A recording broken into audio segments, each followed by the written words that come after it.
couldn't possibly have more pressure when you look at the name that's on the front of your jersey. Puerto Rico.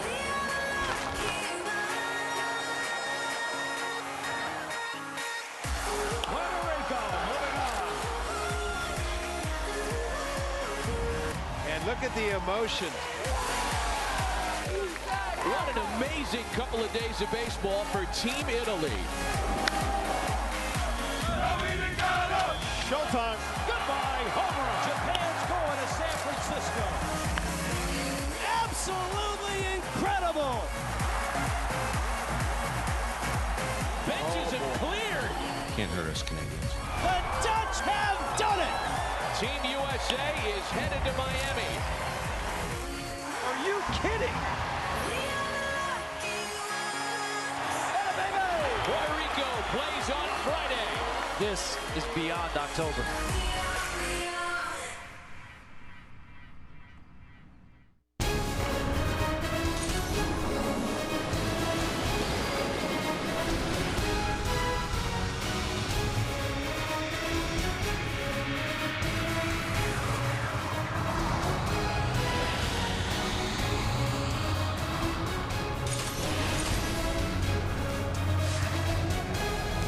And welcome to this MLB Network presentation of the World Baseball Classic. Tonight we're at Marlins Park in Miami, where Team Puerto Rico takes on Team USA in an elimination game that'll send the winner to the semifinals in San Francisco.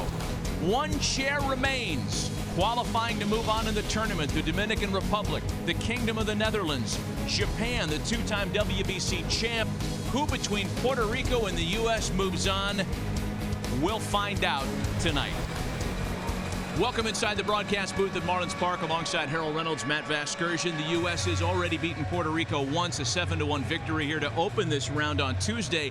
In order to move on, Team USA will have to defeat the Puerto Ricans a second time. However, things are a little different this time around, Harold. Different pitching matchup, of course, and one very notable omission in the U.S. lineup. Well, Captain America, David Wright, not playing in this particular ball game. Obviously, with the injury, he's out.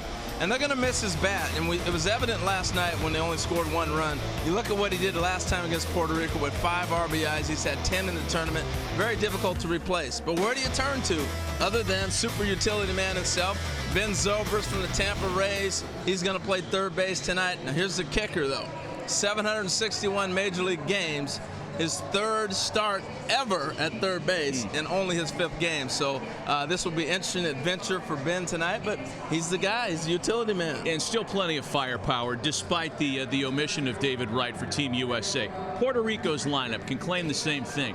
Plenty of all-star talent, plenty of big bats. However, the Puerto Rico offense has been conspicuously quiet.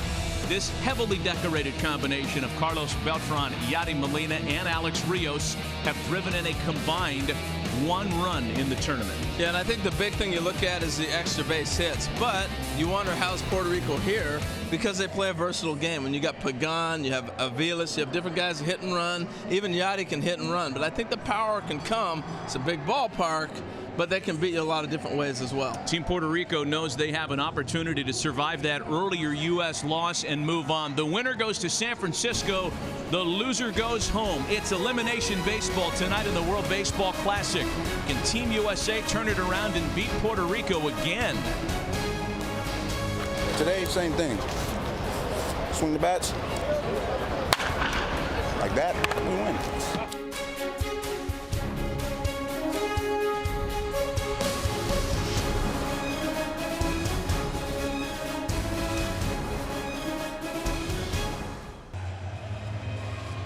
Welcome back to Miami. Team Puerto Rico has had a real spiritual theme run through its clubhouse all tournament long. It's in prayer before the game. And now Angel Pagan trying to fire up the troops.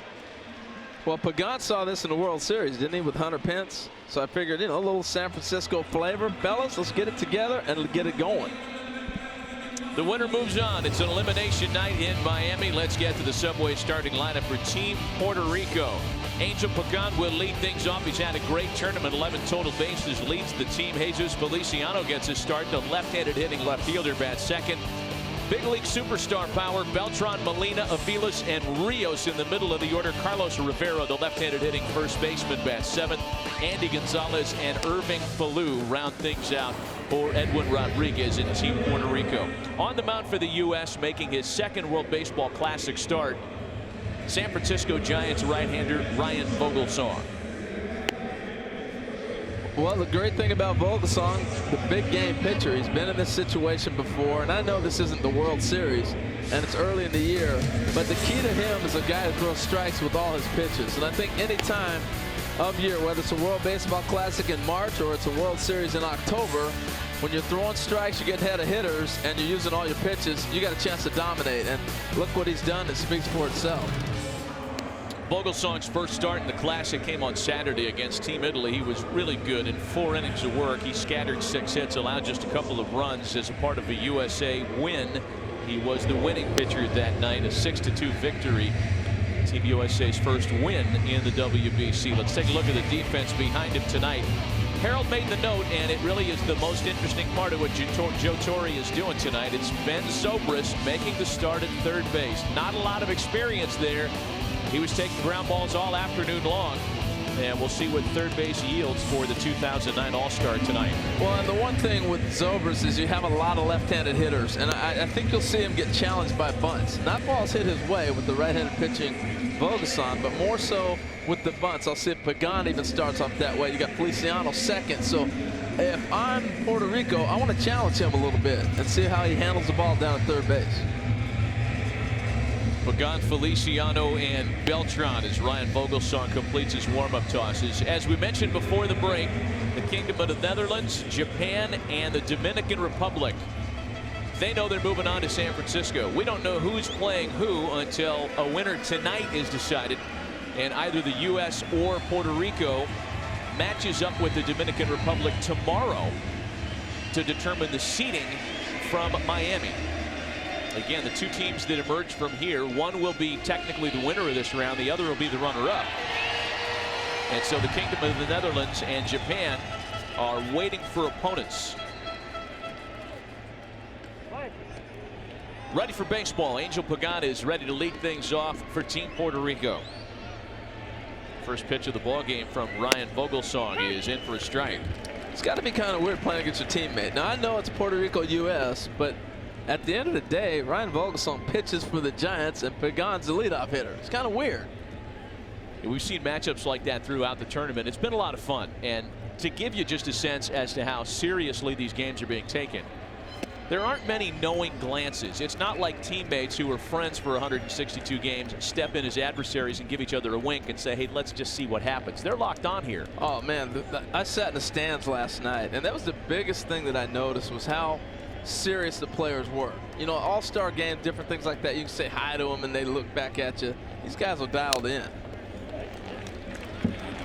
Ball and 2 strikes, the count to Angel Pagan, who was 1 for 4 against the U.S. on Tuesday. For Puerto Rico, these games have played out in themes that have been pretty consistent, Harold. They have left a lot of base runners. They've had a lot of opportunities to score, and the middle of the lineup, from which much is expected, really has not produced. Well, and that's the big difference, because the middle of this lineup is the key to this club, particularly because you don't have a lot of all-star players.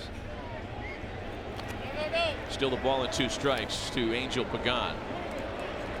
And when you start looking around the lineup with Puerto Rico and you look for notable names, there's really only 4 names that kind of stand out, and that's Pagan, Aviles, the shortstop, Rios, the right fielder, and then Yadi Molina, the catcher. And other than that, you go, okay, who are these other guys that are kind of fill-in players or part-time big leaguers? And that's the difference. Still the ball and 2 strikes to Angel Pagan. Back up the middle, a base hit. He set the table with the base hit in the first inning on Tuesday when these 2 teams matched up. Well, he smokes this ball. He just left it back over the plate. Look at the ball cut back in over the plate, and he got a big swing on it and drove it back up the middle. Now's when things get interesting. We talked about Zobrist, and you got a runner on first base that can run Pagan, but you got a guy that can handle the bat to bunt. So I think you got to challenge and move him over here. We'll see some baseball now, Matt. Here's one of the changes for Edwin Rodriguez in his lineup tonight. Batting Jose Feliciano second. Feliciano was used as a pinch hitter on Tuesday against the U.S. He has not had many opportunities in the World Baseball Classic. A ball and no strikes.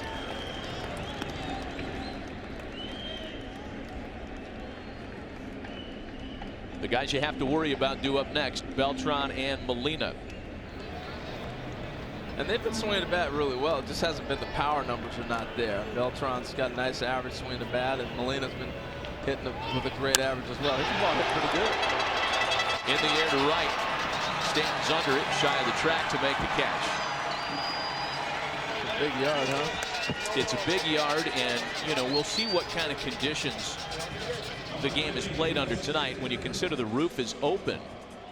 For Team USA, by the way, this is the first game they've played in the World Baseball Classic with an open roof. Everything was closed up in Arizona at Chase Field, and their previous contests here with the roof closed.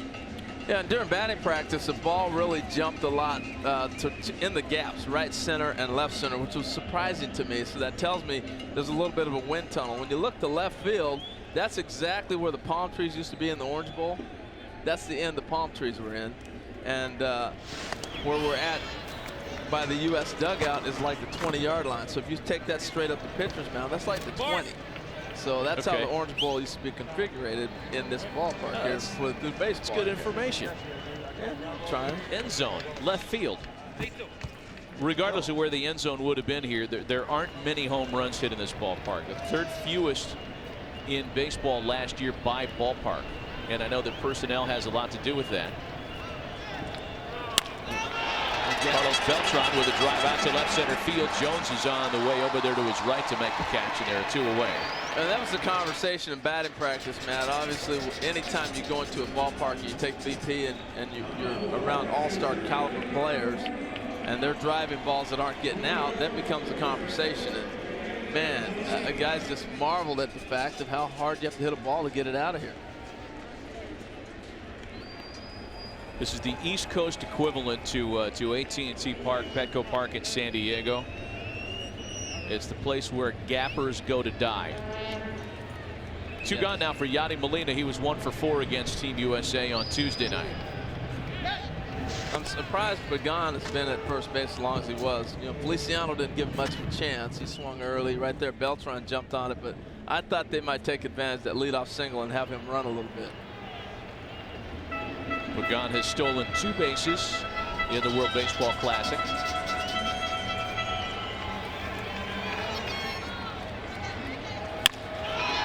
That's shot into right field, a base hit. Pagan to second. And there are runners aboard now for Mike Aviles. Well, and that's one thing when stats can be a little bit deceiving is when you're talking about, well, no extra base hits. Look at the hole between first and second. That Yadi sits there, sees, and absolutely just shoots the ball for the hole. And picks up the run, the knock, and sends the guys first and second. And that's the little thing that he has done so well. You've seen the average of him climb in the last 3 or 4 years in the big leagues, is recognizing what the pitcher's doing to you, taking advantage of it, and being able to drive the ball the other way. Mike Aviles has celebrated a birthday here in this World Baseball Classic. His birthday wish did not come true, however. He wanted to hit 2 dingers on his birthday back on the 13th, a couple of days ago. That didn't happen. Not 1, but 2. 2. He was calling for 2. He has had a good tournament, however. He's driven in 7 of Puerto Rico's 15 runs scored. And the breaking ball is in for a strike. Almost half of the RBI. David Wright again for Team USA, who's been so productive, unavailable today, and done for the remainder of the tournament. Should the U.S. move on, they're going to add to the roster in San Francisco. San Diego's Chase Headley will be added to the Team U.S. roster. That's if they get to San Francisco. You can't make any changes in the middle of a round. Okay. So there is help on the way if Ryan Vogelsong and the Americans can get that far. Yeah, because you start thinking if they can replace David Wright in this round, you got 15 clubs trained in Florida for spring training. You go down and pluck somebody out of there. That's going to fall. Aviles drops a base hit into right field. They're going to wave Pagan around to score. Puerto Rico on the board first tonight. Hey, what Mike Avila, you were talking about it, man, is the hottest guy as far as RBIs. And to me, this is set up for Yadi Molina, not trying to do too much. Taking the base hit to right field, moving the runners to first and second. And then you bring Aviles up with the runners on first and second, hits a little blooper, and you got a 1 run on the board quick.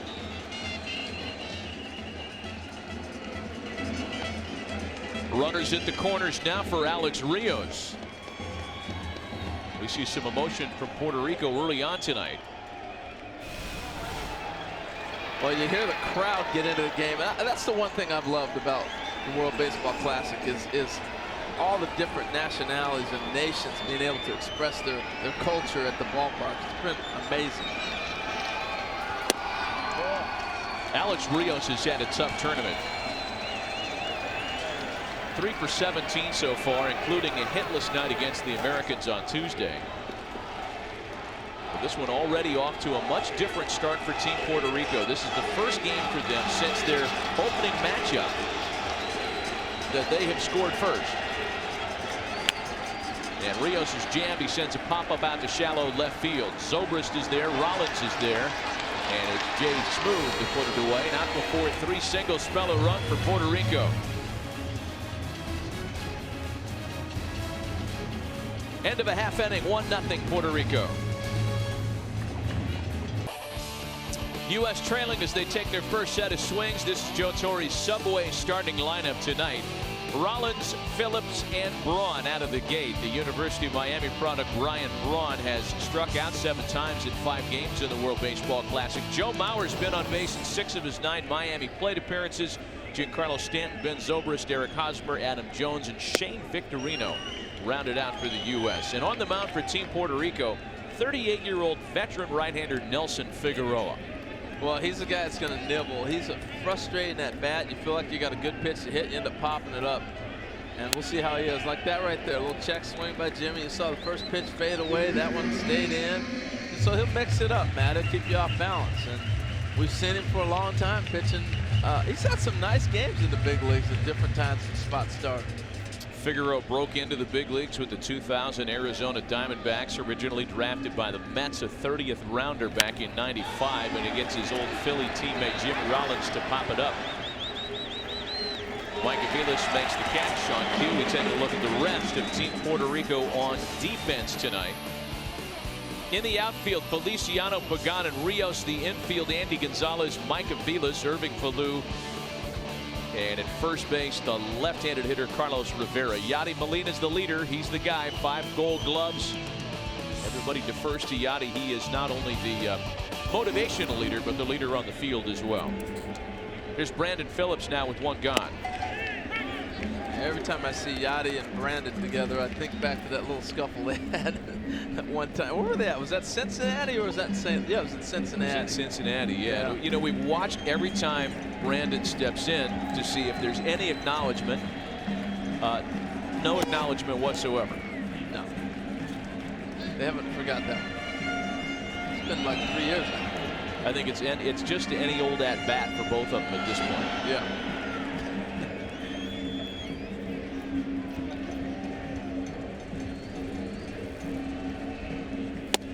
Swing and a miss. I'll tell you the one thing about this time of year with hitters not having at bats, you know, because you're fresh in spring training, is location. If you're able to throw off-speed pitches and locate, you're going to have a good night.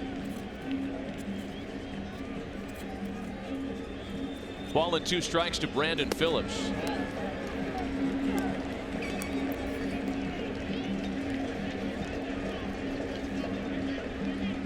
Ryan Braun waiting next for Team USA. Hitless yesterday. 2 for 4 was Ryan against Puerto Rico on Tuesday. Phillips had a hit against Puerto Rico that night as well. This is on the ground and past Aviles into left field. Wow. Well, he knew who was running. He started to set up and try to get rid of that ball. As he drifts to the hole on this ball, he gets on the grass. And once you get on the grass, that ball's going to take off on you a little bit. He's got deeper than he anticipated being and didn't keep the glove down, and obviously got by him. But that happens as you go deeper instead of cutting that ball off. He got deeper than he wanted to be, and he knew he was going to have to put something on it to get rid of it. An error charge to Mike Aviles. Now Ryan Braun. Braun's had some frustrating at-bats against Nelson Figueroa in his past as well. You know, you can say this about Figueroa, I think, Harold, with almost anybody on any field at any level. He is a former teammate of fill in the blank. Yeah, he's played played with a lot of clubs, no doubt. Spent some time with the Brewers, where he was a teammate of Ryan Braun's. Time in Houston, Pittsburgh, Toronto. Last year, Figueroa was split between Yankee and Red Sox property. Began the year with the Yankees in AAA Scranton, was released and signed by the Red Sox. Finished out the season in AAA Pawtucket, and actually had really good numbers last year between those two AAA clubs. Hey, Matt, while you were talking about that, I was curious. I was watching the first baseman, Carlos Rivera. Now, he plays a lot in Mexico. As he cheats off the base, we'll have to watch it from this little angle here. But see how he starts walking? He's not holding the runner. It's weird. Double play ball, though. Aviles to Falou. They get them both. Aviles off the hook with the error. Puerto Rico leads it 1-0 through an inning.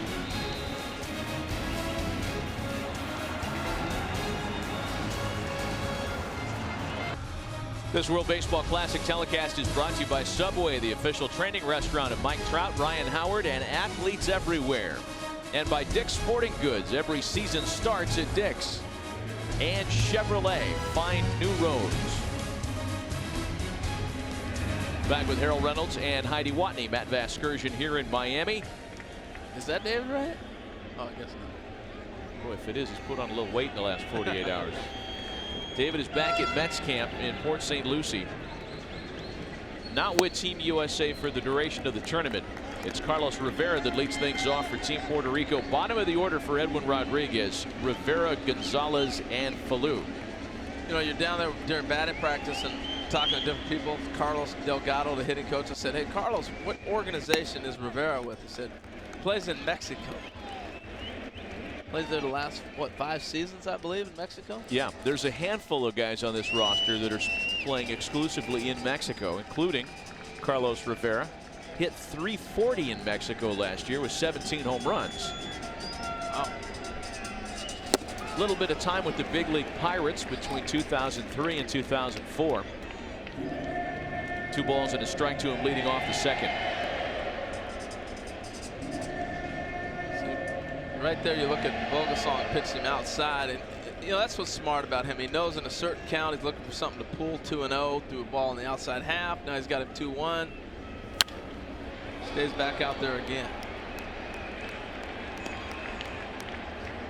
International umpiring crew tonight, as we have seen throughout the tournament. A couple of big league umpires, Mark Wegner and Angel Hernandez. Edgar Stevenson is from Panama, and Paul Hyam, an Australian umpire. Hey, mate. And completely voluntary work in the World Baseball Classic for big league umpires. Well, that or go to spring training. Where are you going? That's well hit into the opposite field. Braun is under it, however, to make the play. We mentioned no David Wright tonight, and we also mentioned that he's back in Port St. Lucie. For an update on his status, we say hello to Heidi Watney. Well, hi there, Matt. David Wright actually went up to New York today to get checked out by the Mets doctors up there. He has a moderate left intercostal strain, so it's kind of a side back pain that he's feeling. He is going to completely rest for 3 to 5 days. He is out of the WBC, and he's actually a question mark for the start of the season. Terry Collins told reporters today that he might begin the season on the disabled list. Wright has officially withdrawn from the WBC. Chase Headley will replace him on the Team USA roster should USA advance to the next round. Headley is batting .440 this spring, so a nice addition to the team if the USA makes it to the next round. Matt? All right, Heidi, thanks. I was under the impression, as we were when we left here last night, that David was going to Port St. Lucie, but as Heidi indicates, that plan changed. He went to New York to get checked out. And hopefully it's nothing more than the original 3 to 5 days that Heidi mentioned there.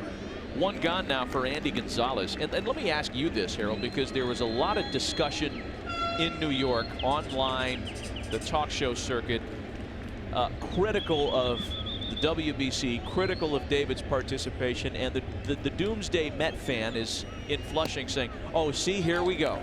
Our guy, our star, played in the World Baseball Classic, and now he's hurt. Well, you know what? If he did not play well, I get it. But he played great. And the fact that he played great and getting hurt in the World Baseball Classic is a lot better than playing in spring training and getting hurt. He was going to get hurt regardless, right? But the body's going to break down, whether it's spring training or whether it's WBC.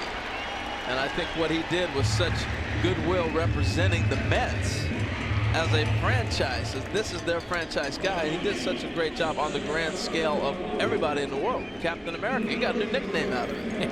I mean, he was amazing. Well, and it's not as though he got hurt doing something specific to a game situation in the World Baseball Classic.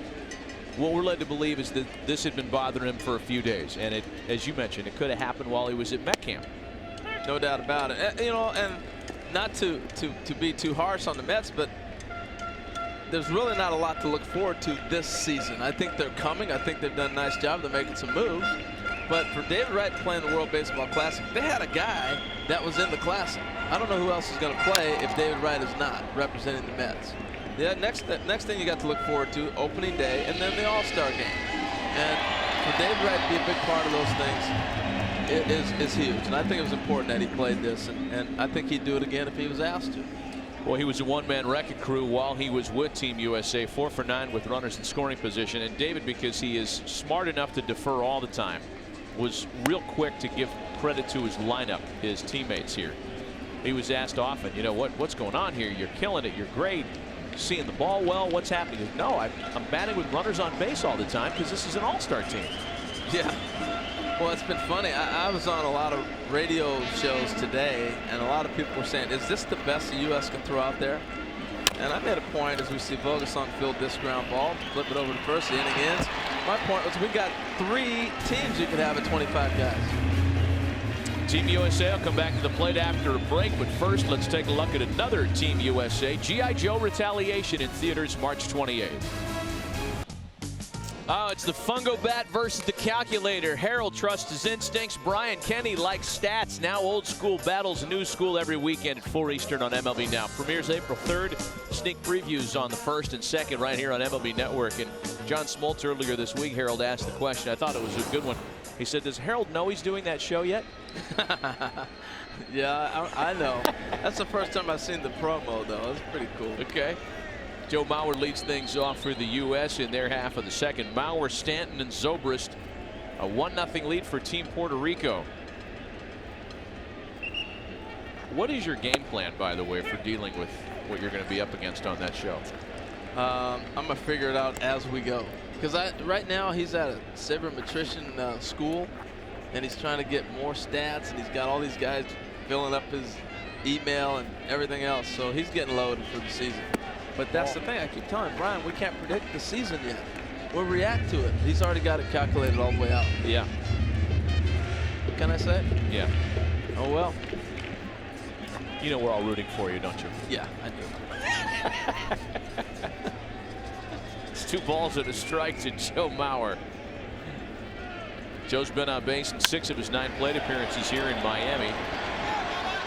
Move Feliciano a little bit. And there's 1 away. Tell you what, Matt, as Stanton comes to the plate, this ballpark is huge, as big as any park we've seen. As we see, it's a little tight on you there, Cha-Cha. Yeah, it'd be tight on this guy right here too. You talk about, there's some people you see and you go, what a stud. This guy is a stud. He hit one all the way over the scoreboard. We saw the one off Jamie Moyer last year in games. He hit one over the scoreboard today in VP. Fly ball out to right. And Rios is there, 2 quick outs. This is part of the batting practice display that Giancarlo Stanton put on earlier. Oh, just another day in the park. Earlier today, even Larry Bowa stopped to watch that one. Watch where this lands, folks. That's up in the walkway. You don't hit him up there. Just impressive watching him, and he's still learning how to play the game of baseball. I mean, it's been fun sitting around talking to him, watching him work. Amazing. Here's Ben Zobrist now, used as a pinch hitter in yesterday's loss. It's what the U.S. is doing here tonight. They lost to the Dominican Republic yesterday. and have to win this one to be able to move on to San Francisco. Whoever wins tonight will play the Dominican Republic tomorrow afternoon to determine the seeding coming from this round. And that's important because the loser tomorrow has to turn around and play on Sunday. So back-to-back games that include coast-to-coast travel. I mean, this is like the middle of June. There's no off day built in between Miami and San Francisco. Yeah, you better be ready to, and you're losing that 3 going back, and then go get them. So it's early in the year for that, but hey, go get them. Zobrist slaps that foul. Yeah, I thought it was interesting watching Zobrist. The first pitch he took regardless. He was going to take it because you saw Maurer fly out, stand swing at the first pitch. So you want to give your pitcher a chance to at least breathe a little bit, get something going. So he takes the first pitch as a strike, and now he's got to go to work. Those are little things that you have to do within the game to move on and keep moving the chain down the line, so to speak, in the lineup.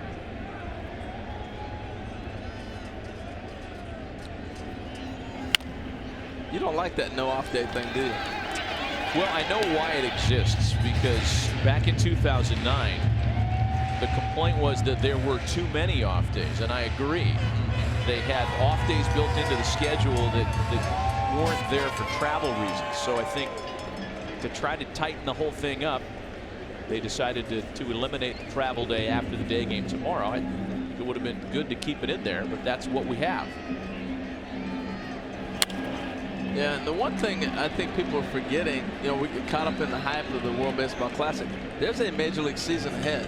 And my big question to most of these guys was, how are you getting ready? Because if you're in a Major League camp right now, you have a bat at bat, you don't swing the bat, you have a very good game or whatever. You go back to your camp and you can work and get extra hitting, get yourself into a groove, get into a rhythm.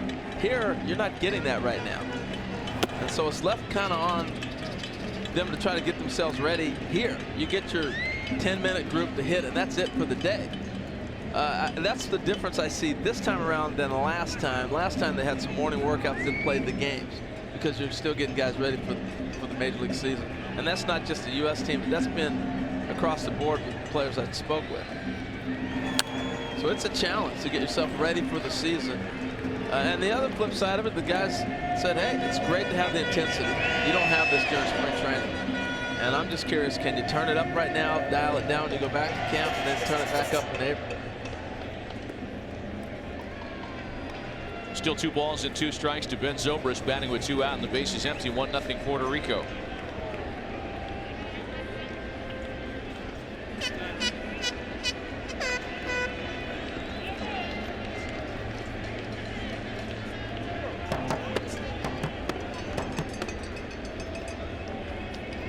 Out of the stretch with the bases empty. Wow.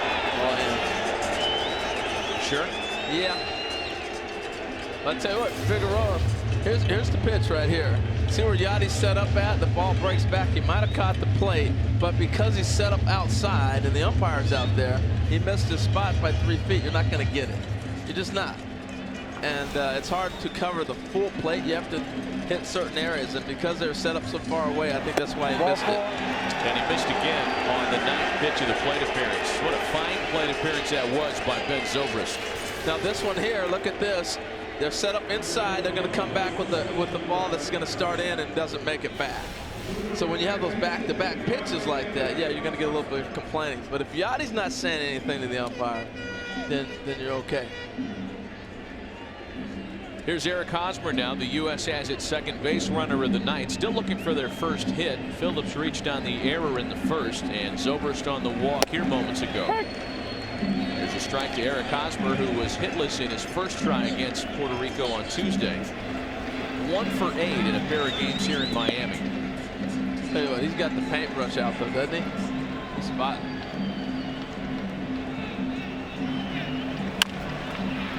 Bouncing ball to the right side. Rivera got it and gets it over to first base in time to get Hosmer.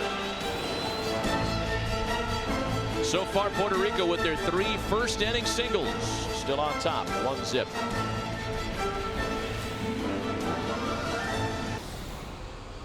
The U.S. and Puerto Rico met with the same exact stakes on the line in the last World Baseball Classic. March 17, 2009. Winner moved on, loser went home, and it was the U.S. moving on thanks to David Wright's game-winning walk-off hit. Here we are again 4 years later, and it's the U.S. and Puerto Rico playing under the same circumstances. We were doing the game that night. We were. I remember that. We were here in Miami at the old ballpark. Yes. This is a nice place. This is a beautiful park. It's big, but it's a beautiful park. Angel Pagan leads things off in Puerto Rico's half of the third. In fact, this is the 4th all-time meeting between Puerto Rico and the U.S. in the World Baseball Classic. We noted that game in March, the one in which the U.S. won to move on. Most recently Tuesday, a 7-1 win for Team USA. Pagan, Feliciano, and Beltran top of the order here in the third. Now I'm curious, Vogelsong, remember last time he faced Pagan, he had tried to throw the ball at him and it came back out over the plate. He took it back up the middle with 2 strikes. I'm curious how he'll pitch him this time. Throws him a little bit off speed or tries to cut the ball in on his hands a little bit more.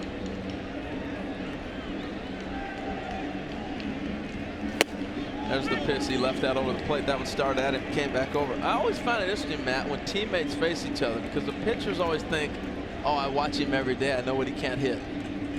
They always say that. So I always hope the hitter gets a hit. That's you. 2 balls and 2 strikes to Angel Pagan. Hey. Bell ringer for Joe Mauer back there. Yeah, good thing I'm not DHing tonight.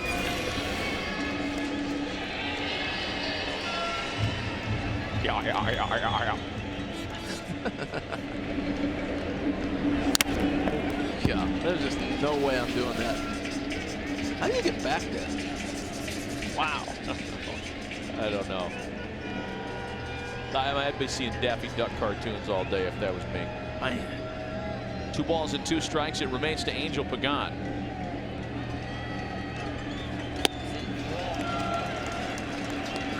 All the way to a full count. How'd that one feel? Yeah. Home plate umpire Mark Wegner wearing a microphone for us tonight. So a full count now, 3-2 to Pagan.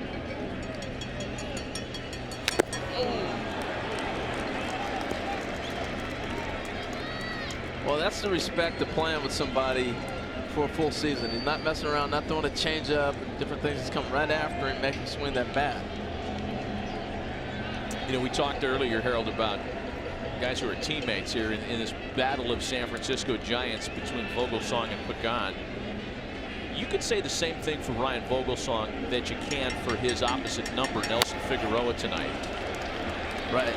Because he has been around not only in the big leagues, but internationally. Ryan, of course, pitching for a couple of years in Japan. He bounced around for an awfully long time before finally returning to the Giants, the team that originally drafted him back in 1998 with their 5th round selection out of Kutztown University. Back to the Giants, at which time he established himself as a fixture in their rotation. But it took him a while to get back there. Traded to the Pirates. In fact, he was a teammate of Nelson Figueroa's for a brief time in Pittsburgh. There you go. I was wondering where the 6 degrees of separation was coming in. And there's ball 4. Pagan finally wears out his mate and draws the leadoff walk. Tonight's starters were in fact teammates with the 2004 Pittsburgh Pirates, a club managed by Lloyd McClendon. When you line up their careers, they have played out in similar fashion. They both have been around for a while. And I hesitate using the term, well-traveled, because it indicates kind of a carpetbagger. I mean, that's not the case for Ryan Vogelsong. Well, the big difference is Vogelsong really got a chance to pitch and dominate. Somebody stayed with him. You know, when Figueroa had a couple stretches where he threw the ball really well, he didn't get that with the Mets. He didn't get that opportunity to stay in the rotation. And Ryan has taken advantage of it and has led a club, to the World Series. So if you look at their numbers, they're very similar. 0-1 the count to Jesus Feliciano. Again, the tricky part of the order due up here. Carlos Beltran next. We'll see if Pagan looks for an opportunity to run this time. Yeah, it looks like Vogelsong's a little off his game tonight, you know, and it's tough when you're trying to hit all your spots and you're still working on certain things. He just hasn't. Pagan's giving him fits. The base hit right there, that at bat, being able to walk on 5 or 6 different pitches, so that's big. We'll see if he runs this time around. He didn't do it last time. Bounce to first. Hosmer to Rollins. Vogelsong covering on the return in time to double off Feliciano. Well, that's a big play for him to get out of that. Look at the range of Hosmer right here. That's why I love left-handed first baseman. See how easy that play is for him? And I used to hate this throw. He might have been safe. Look at this close, Matt. Oh, wow.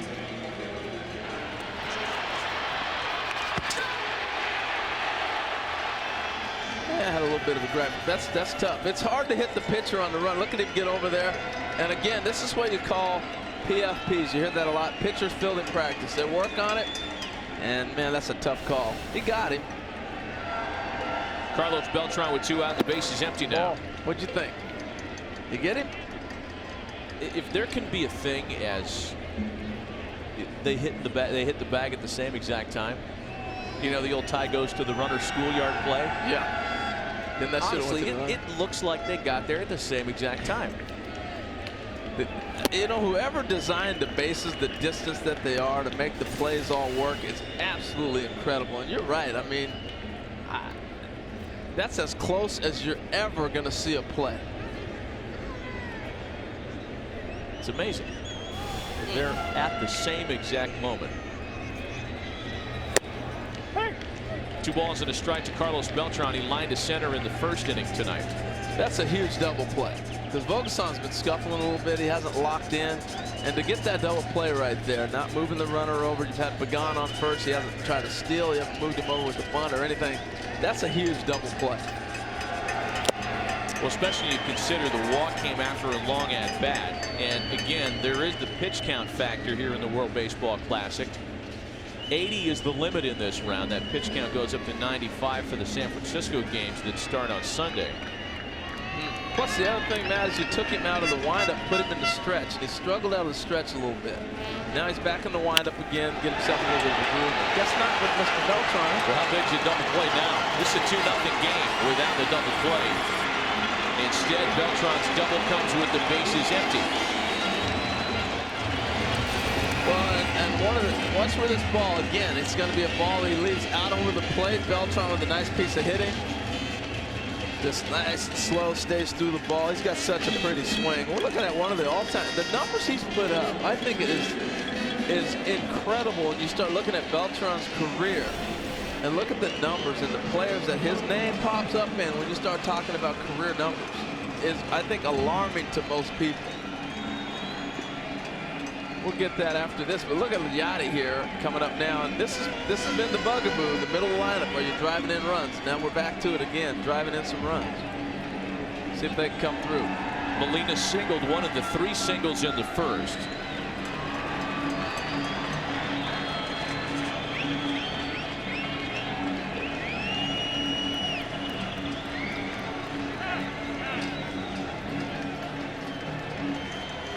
Well, when you talk about the career numbers posted by Carlos Beltran, and on the website that we use an awful lot, MLB Network, baseballreference.com, and by the way, you'll get used to that on MLB Now, Brian.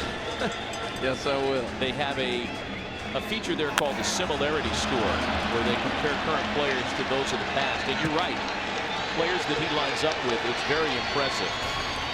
Molina goes away on the first pitch, and that 2-out double is left stranded in the third.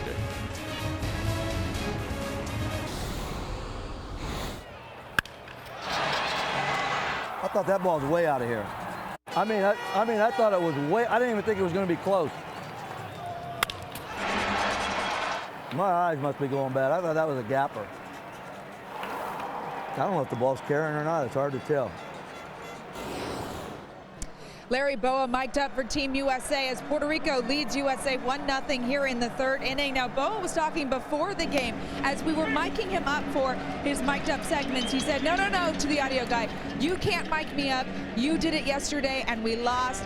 Guys are superstitious. He also shaved his beard for tonight. Matt? Yeah, I'm kind of glad he shaved that beard too, Heidi. You're starting to scare the kids in the ballpark. Yeah, what was that character that Jack Nicholson played in Shining?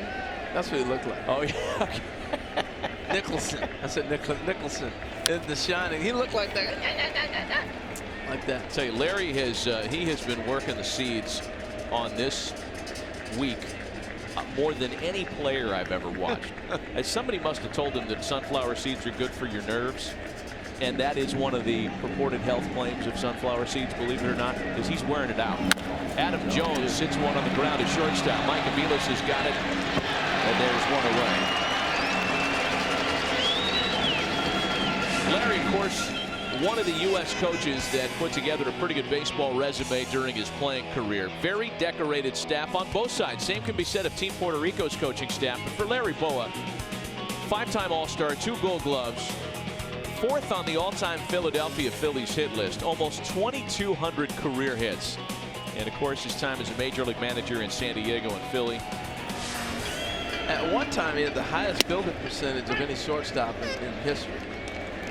And you can just tell with the intensity.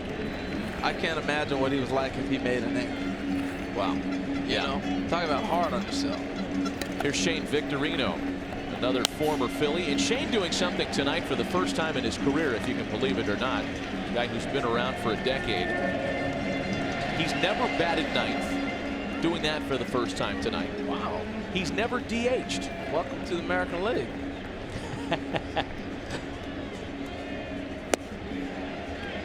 A ball and 2 strikes to count to Shane Victorino. Shane with a change of scenery this year, of course, signing that 3-year deal to go to Boston, part of a revamped Red Sox outfield. Tell you what, both clubs are having good ABs. Not a lot of score right now, but they're getting good pitches to hit. And because we're so early in this game, I think they're missing pitches, but our pitchers are starting to get up in the pitch count, and they're starting to leave balls out over the plate a little bit. On the ground to Falou. And I love the footwork of Rivera over there at first base. We saw him cheating earlier. Watch the footwork on this. I just thought it was awesome how he went out to the outside. He changed his footwork on the bag and was able to make that play. It was fun to watch. A little flair, a little Willie Montanez over there on you. Like that? Yeah, I like the Willie Montanez reference. Back to the top of the order now for Jimmy Rollins.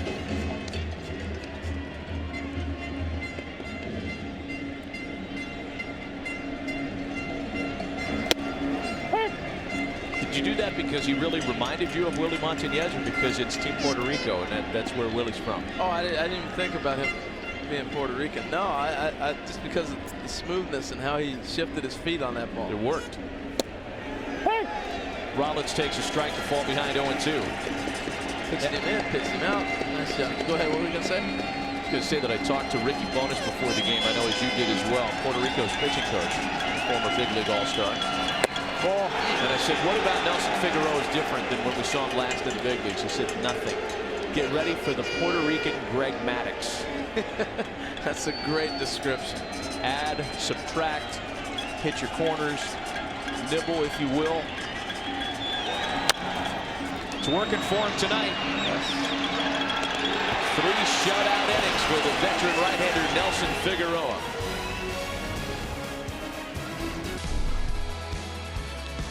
Tonight, watch spring training action on MLB Network as the Twins take on the Red Sox at 11 Eastern, presented by Best Western, right here on MLB Network, home to more than 150 spring training games. We're proud to have the MetLife Blimp Snoopy 1 providing live aerial coverage from 1,500 feet in the air. The MetLife Blimp has provided a unique perspective for fans for over 25 years and is thrilled to be a part of the 2013 World Baseball Classic. And that shot right there tells you all about why they moved downtown to Miami. That was beautiful. Did you see that music festival? The Ultra Music Festival is going on in Miami. And it apparently is like one of those, it's a techno deal. DJs. That's right up your alley. Oh, yeah.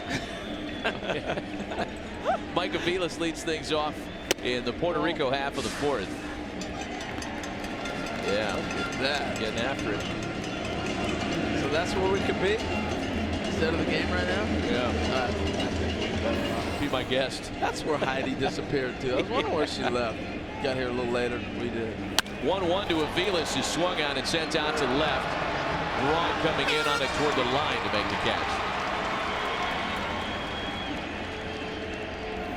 Tell you what, the bugaboo for Vogelsong's been shut down an inning. 2-out rallies have been the only.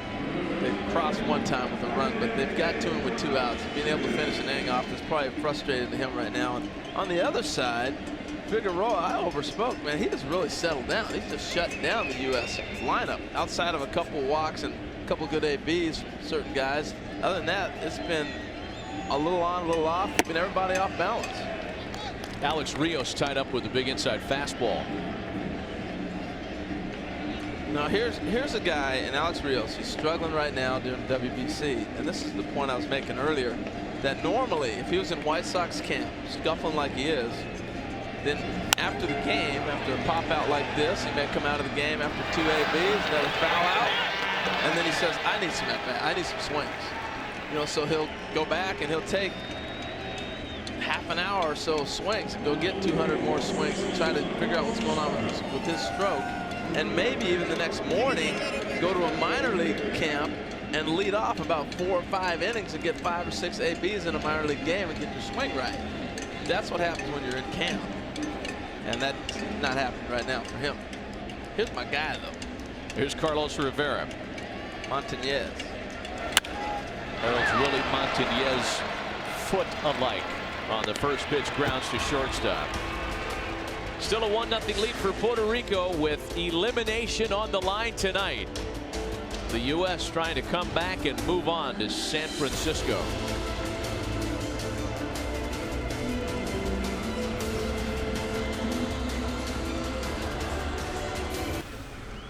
Welcome back to this MLB Network telecast of the World Baseball Classic with Harold Reynolds and Heidi Watney, Matt Vasgersian in Miami. The winner moves on to San Francisco. The loser is done for the tournament. 1-0 Puerto Rico. And it'll be Brandon Phillips, Ryan Braun, and Joe Mauer for Team USA. We gave it a good look, that picture there, Harold, based on what you were talking about last time Phillips hit. Gave it a good look, a good long, nicely framed shot of Phillips and Molina just to make sure there was no smack talk, if you will. Not this time around. 2 National League Central clubs battling it out, man. Let's take you back to 2010. This is what Harold referred to, and there had been some pregame smack talk. Brandon Phillips did the little shin protector tap. Bench is cleared, tempers flared. And then a pile pushed a bunch of guys into the screen, including Chris Carpenter, who wanted to take on the entire Cincinnati Reds roster that day. Yeah, that was, well, you know what? That was like Big Brother trying to climb up on Little Brother, you know, where he's fighting them off in the division, and then Brandon started talking trash about the Cardinals. It wasn't happening. 0-2 the count to Phillips here, leading things off in the fourth. Into center field, a base hit. First of the night? Not only the first of the night, but the first hit since the 8th inning last night for Team USA, and a lot of singles. Yeah, this isn't at bat. You see him spread out and just no stride. I'm gonna sit there and work, let my hands work, and drive the ball back up the middle. And that's all he did. He was in fight, protect mode, and it paid off. Took the ball right back up the middle, and we'll see what they do with it. Those numbers tell the story. A couple of singles scattered into a lot of scoreless frames. Here's Ryan Braun now. Well, they've played a lot of base-to-base baseball. You have a lot of guys on this club that can steal bases, but they haven't run. Even last night when they had to hit and run on with Willie Bloomquist and Adam Jones, it was a hit and run. It wasn't a straight steal. So when you have base-to-base and you expect power and guys to drive the ball, you get in a big yard, it's tough to score runs and in bunches. 2 balls and no strikes to Ryan Braun. We talked about Ryan's strikeouts in the World Baseball Classic, 7 of them. Just to put some context to that number, 7 strikeouts in 5 games. Nobody in the World Baseball Classic has struck out more. Not a trend anybody expects to continue come April 1, however. No, I thought it was interesting talking with Ronnie and Joe Mauer, spending time around each other, picking each other's brains, and being able to be, it's not like an all-star game where you play one day and you're around guys and you're rushing in and out of town. Well, you're spending a couple weeks. You get a chance to talk to guys about their philosophies. What do you try to do at the plate? Things like that. They've really enjoyed spending time together, hitting the same group. And it's not like Ryan Braun is considered a slow starter.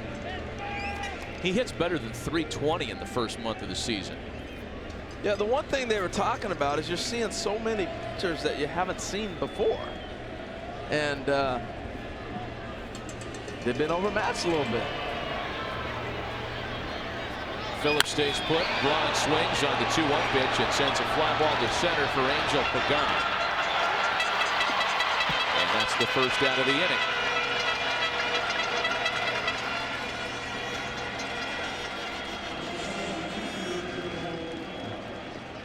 Here's Joe Mauer. And so far, the Ricky Bonas scouting report on Nelson Figueroa has been spot on. He is Greg Maddux, perhaps with a tilde somewhere in his name. Yeah, he's done a nice job. And the one thing he's done consistently throughout the whole game is he's pitched out of the stretch. And, you know, so now it's a lot like Yu Darvish. Remember Yu Darvish went through all the different, oh, I'm going to be a windup, I'm going to be out of stretch. What a stretch does, it just settles you into one motion and you're able to deliver the ball consistently. And maybe that's one of the reasons he's been on his game. He's been efficient. He's just faced 1 hitter over the minimum through his first 3 innings. And now Joe Mauer takes a strike. Well, he's got 3 or 4 different things he's doing off his fastball. He's got a cutter. He's got one that runs away from the left-hander. He's, you know, so he's keeping guys. You can't look for one side of the plate. He's done a great job of moving the ball to both sides of the plate, and that's very difficult for hitters to adjust to. 1-1 to Mauer. Boy, Joe hit a ball in the upper deck in batting practice that I sat back and just went, holy cow. Sight to see. Fun. I love watching batting practice. Love it. Well, at an event like this, for a tournament like this, where, you know, it's not like you only watch one interesting group. You watch Major League batting practice, and you might pay attention to the group of hitters that has the middle of the order guys. Right. And, you know, and then you kind of drift in and out of the rest of it. Yeah. You're paying attention to all of it with a roster like this. No doubt about it. I mean, the group that I watched, you had Mauer, Braun, and Stanton. Then you had Adam Jones in another group with Brandon Phillips. You know, it's pretty cool stuff. Check and throw at first with Brandon. They got to run. I'm tired of watching them stand on first base. And you got to get somebody moving eventually. You have guys that can run and steal bases. You got to get going. You do have Yadi Molina behind the plate for Puerto Rico, however. Absolutely. Career caught stealing percentage of 45% for his career. I hear you. But Nelson Figueroa is lifting his leg so high he's hitting the moon. I mean, he's not going to hold anybody with this thing. He's getting that pitch down and away right there because he's been around the plate. Remember early in the game he didn't get it. And right there where he's hitting the glove in the spot that Yadi was setting up. Coming in. Here's the 2-2. And it's fouled away. The Dominican Republic team has not lost in the World Baseball Classic so far as we take a look at this. Well, what's ball inside once again. Yeah, what's interesting, Matt, is he didn't get pitches early on, and now all of a sudden Yadi's setting up early and distinctly and letting him go ahead and get his spot and maybe get the call from the umpire. Setting up early outside. Got him swinging.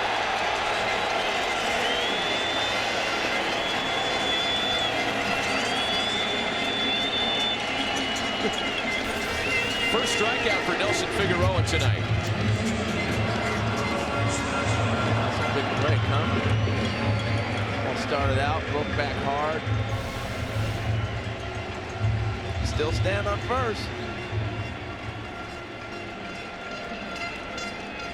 Here's Giancarlo Stanton now. That was about as Maddox-like as Figueroa has looked tonight, too. He's striking somebody out with an 81-mile-an-hour backup breaking ball like that. That was nasty. I think Mauer, the catcher set up out, looked like the ball was supposed to hit up out and came back in.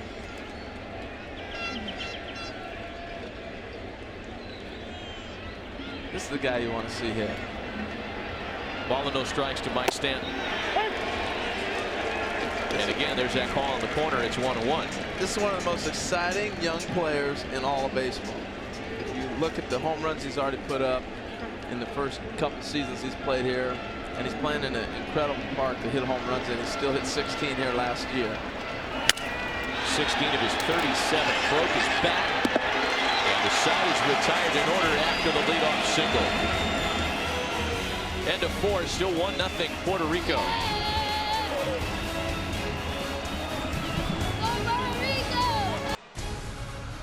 This World Baseball Classic telecast is brought to you by Budweiser. Great times are waiting. Grab some buds. And by Cisco. Tomorrow starts here. And the Dominican Republic. The vacation of your dreams is closer than you think. Dominican Republic has it all. The Sabre Convention here in Miami. Brian Kenny about to take the stage. And they are packing the place. A lot of energy. Welcome back to Marlins Park. Andy Gonzalez leads things off for Team Puerto Rico on top 1-0. Gonzalez, Falou, and Pagan. First inning run. 3 singles against Ryan Vogelsong. More World Baseball Classic action tomorrow. Team Dominican Republic is waiting for an opponent tomorrow to determine who leaves Miami as the winner from this round and who leaves as the runner-up. The winner between Puerto Rico and U.S. will play tomorrow against the Dominican Republic. Both of those teams will be headed to San Francisco, but again, the winner tomorrow gets a day off on Sunday. Gonzalez is jammed. It's 2 balls and a strike to him now. Andy Gonzalez had the game-winning RBI against Italy. That's the game that put Puerto Rico here. Each of these teams with 1 loss. Double elimination tournament. Lose tonight and you're done. Hey. 2-2. Well, again, just very similar to what we're seeing with Figueroa. In, and then away. It's so difficult to hit. And that's why when Ryan Vogelsong is on, that's the stuff that he does so well. Being able to move in and out of the strike zone, in or out on a hitter. Off the end of the bat out to shallow left center field. That's got a little carry to it for Adam Jones. He makes a routine play of it 1 away. Well, we often think when you say the ball doesn't carry in a ballpark, you're just thinking home runs. That ball's hit in the gap. And it held up with Adam Jones plenty of time to get underneath that ball. Almost looked like there's a crosswind that was blown into his jersey, didn't it? It was really breezy here for batting practice. Those winds have calmed down substantially now that night has fallen. In fact, there is nothing going on in terms of wind. Yeah. Here's Irving Falou now. Dropping down a bunt. Vogelsong gets it with the bare hand and gets it to first base quickly. There are 2 away. I think we know why the winds were. You're thinking about the winds because are you going fishing? Yeah, ahoy poy. Boat or what? It's cold out. What about the jacket, man? We got the label on here and everything. Did you get the memo? I could put it on over this, but then the world would see the chili stain over the patch that I unfortunately had happen during mealtime. You know, the atmosphere here in Miami tonight, Harold, it's not as charged as it was yesterday necessarily, but you can sense, you know, the closer we get into the middle innings now with Puerto Rico still leading, the energy has risen a bit. Yes. And we see Puerto Rico fans getting a little bit more excited about their chances. They were underdogs tonight. No doubt. You know, and the crazy thing though, Matt, who's going to pitch the middle innings? That's going to be the key. And it's almost like they need to add on to win this game. I just don't think a 1-0 win is going to get it done, because I don't think they have the pitching and the pen to hold them. The Dominican Republic club, yeah, they had the pitching to hold it, to force to the 9th inning when they were able to rally and put together a big 2 runs. But I think when you start looking at the depth in the bullpen for Puerto Rico, that's going to be the story at the end of the night. If they're able to hold, then that's a bigger story than it was last night for me. Big swing and a miss by Angel Pagan here.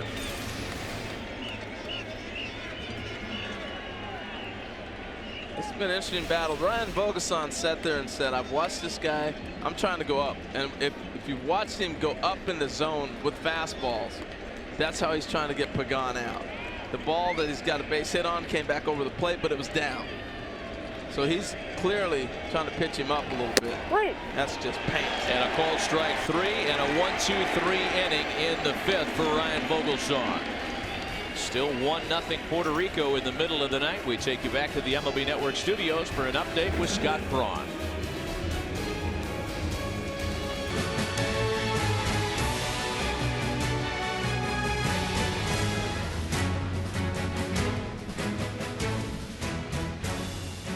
Well, we've said it for the last couple of nights, and it's still true this evening. A lot on the line. Elimination baseball. Either the U.S. or Puerto Rico is moving on to San Francisco.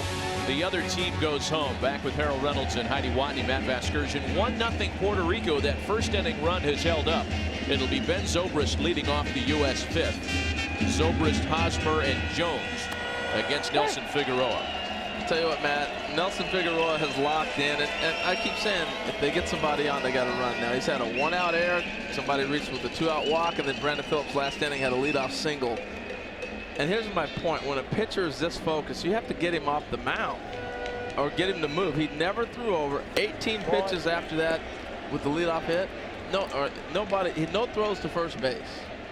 All right, so he continued to stay in his rhythm the whole time. And this guy's dialed in. It's like shooting baskets with your brother in the backyard. You got to throw a ball at his foot every now and then, take him out of the rhythm. A ball and a strike to count to Ben Zobrist. The walk that Zobrist earned in the second made him one of just 3 U.S. base runners tonight. Phillips reached on an error, also singled. There has not been a U.S. base runner get past first. And that's my point. You got a guy who started the game pitching out of the stretch. He's cruising.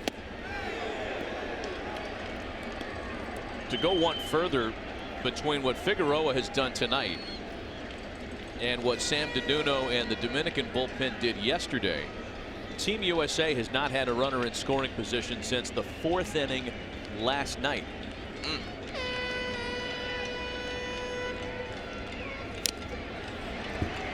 It's still 2-2 to Ben Zobrist. Now here's some more numbers that illustrate the frustrations for Joe Torre and company. 1 extra base hit in the last 20 innings. My goodness.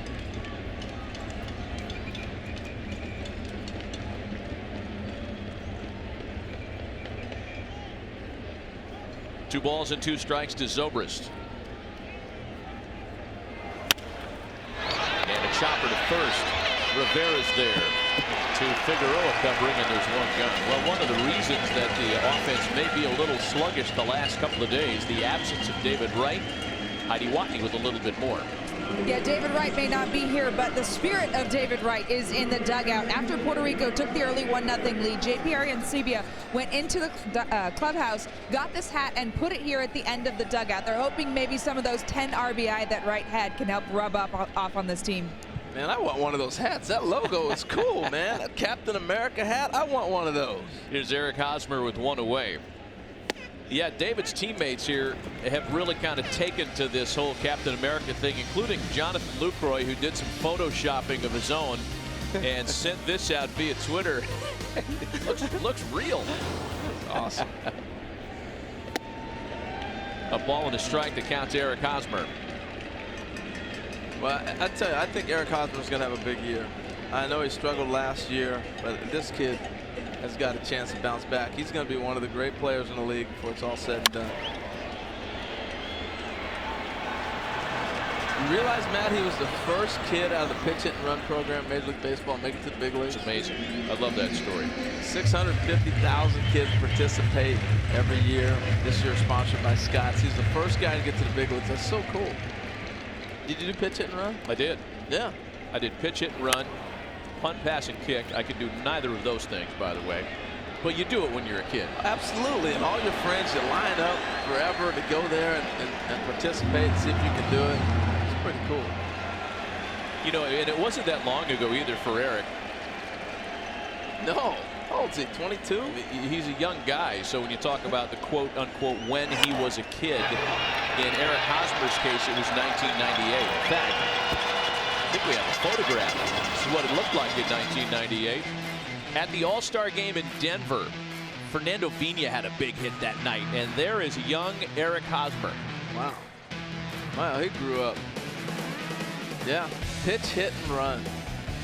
Back then it was called Diamond Skills, created by Matt Engelke, LEJ Sports, and then they brought that thing on, and it's now become pitch, hit, and run. So, pretty cool stuff. Here's Adam Jones with 2 gone. Oh. Off the end of the bat into shallow center. Avila saying, I got this one, and it's a 1-2-3 fifth for Nelson Figueroa. He's set down 6 in a row.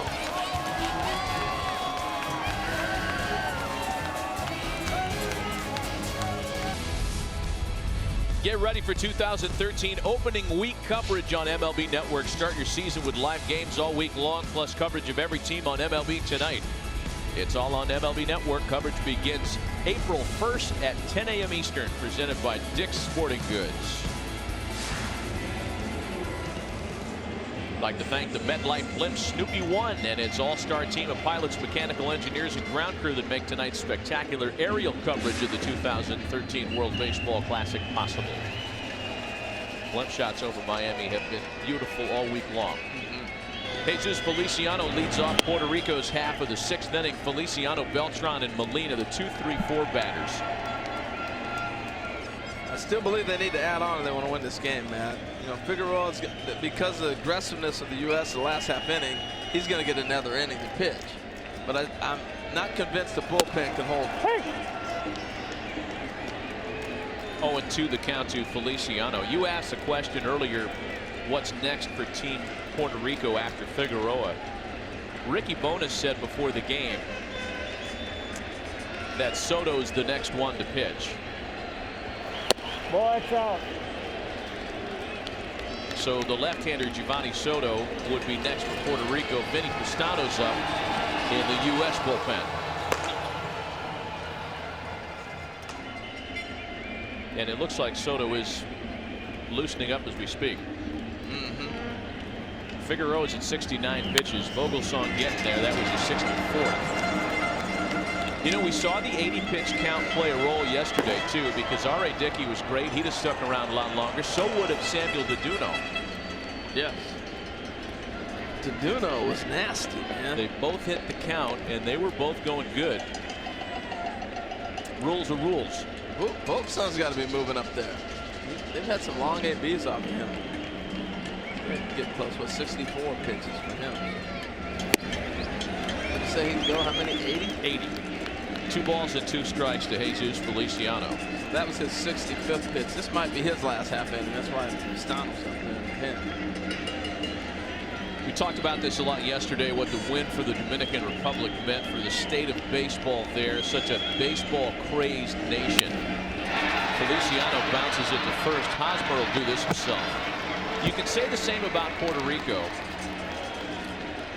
but the wave of other sports in Puerto Rico has perhaps made some ground, whereas 10, 15 years ago, it was exclusively a baseball island.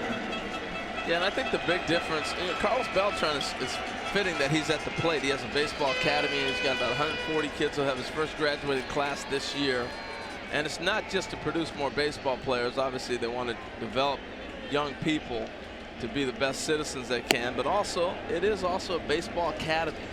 And if you look at Puerto Rico, like you were saying about 15 years ago, I think the emergence of them being in the draft has kind of hurt the country. Yeah. as far as baseball, because now you got to pay $1 million to get that top player, where you would get him for $10,000 or something like that. Open market.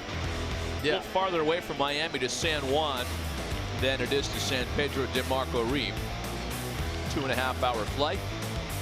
Get you to San Juan, Puerto Rico, and watching terrific baseball. There, a lot of the coaches on the Puerto Rican staff here have ideas as to how to reinvigorate the sport back home. And one of the suggestions has been, and I was talking to Carlos Baerga and Carlos Delgado about this earlier, is to kind of rework the league. The Winter League. The Winter League. There are 4 teams. There are 2 league-owned teams, so there's 6 teams total down there.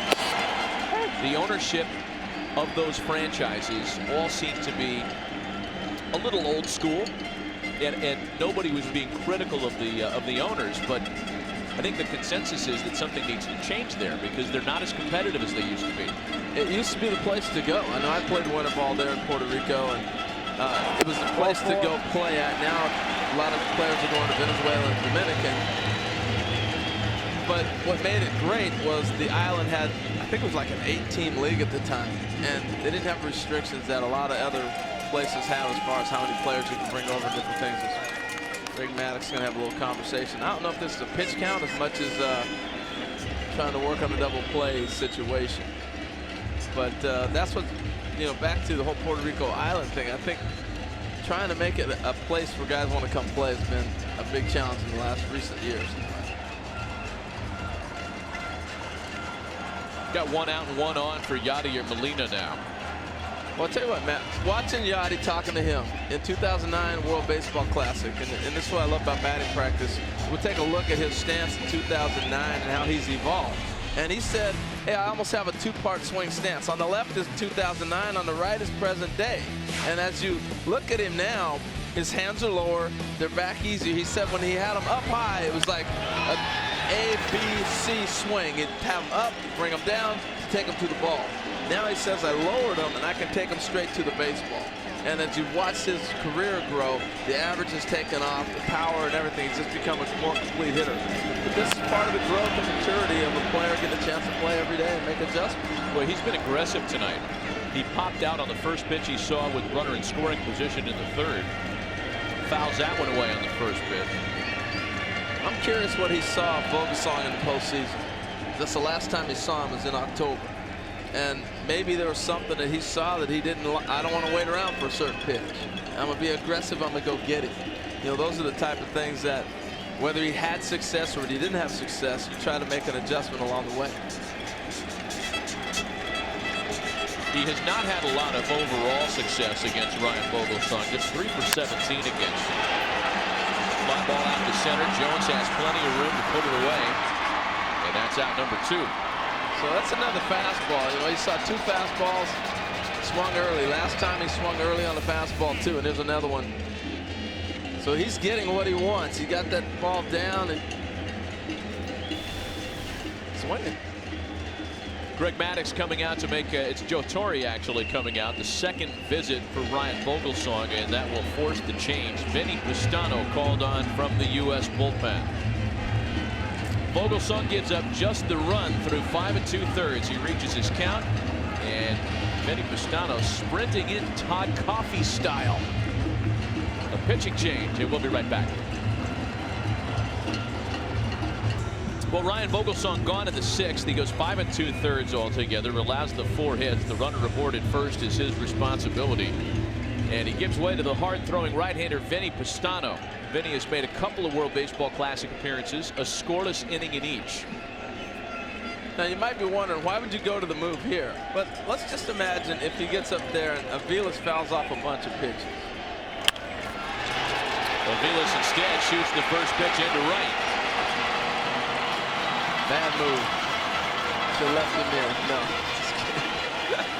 Just playing. But I'm looking at 73 pitches. A lot of people saying, well, 80 is the limit. Why not leave Vogelsong in there? And I don't know. I didn't have a problem with this move. Did you? You know, there's so many things that factor into these decisions as we look at Aviles once again. The fact that Pistano has only had 2 appearances. maybe they needed to get him work today, and maybe they felt like 1 or 2 at-bats was the ideal situation. I mean, there are so many variables in these World Baseball Classic matchups. Well, it's hard to tell. Yeah, it is. And plus the other thing, he comes in with a runner on first base and not runners on first and second. So imagine Vogelsong ends up going 7 pitches or gives up a knock or a walk or whatever. Now you're saying go get him with runners in scoring position. At least he gets a chance to get used to the mound, make a couple pitches, or 1 pitch in this case, and then get going. Oh, it's a nasty hook, I tell you that. 2 balls and no strikes to Alex Rios, who is hitless today, and hitless against the U.S. He was 0 for 4 on Tuesday. It's a big run out there, Matt. I'm telling you, 1-0 is not going to hold this up. 1-0 is not going to stand. Ball. 2 AL Central foes once the regular season begins. Pistano with the Indians. And, of course, Alex Rios of Chicago White Sox. They've had a handful of previous meetings. Rios is 0 for 3 against Vinny Pistano. And on top here, 3 balls and no strikes. Left-handed batter next. No lefty up in the pen, right?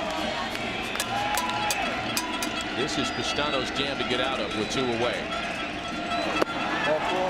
And it's going to get a little tighter still. Bases are loaded now.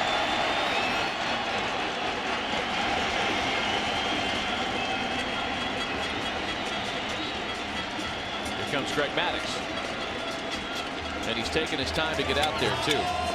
Quickly, there is some stirring in the U.S. bullpen. Yeah, but I think you were dead on. This is his half inning to get out of. You know, they get the lefty up now, and I know Joe Torre and his staff has enough experience to know I'm gonna get Appelt up earlier if he wanted to match him up against the lefty. You know, it's not like, oh no, they got caught off guard. How come the lefty's not in the game? Oh no. Trust me, there's enough major league experience in that dugout to know what they're doing. And they decided long before that they were going to allow him a chance to get out of this thing.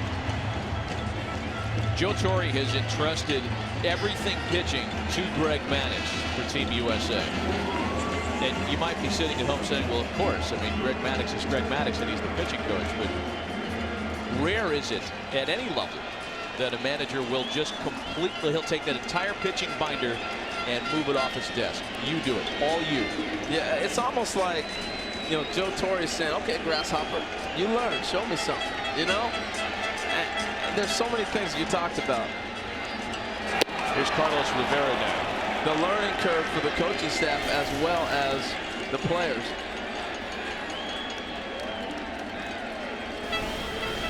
Rivera's 0 for 2 tonight. One of the 2 base runners still the responsibility of Ryan Vogelsong.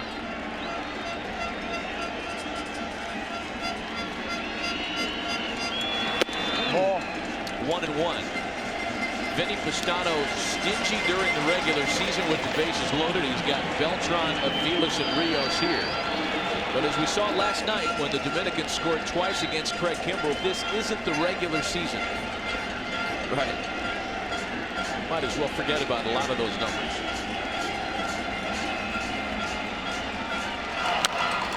And it's a ball and 2 strikes to Rivera now. With the lineup struggling the way it is for the U.S., this is the game for me.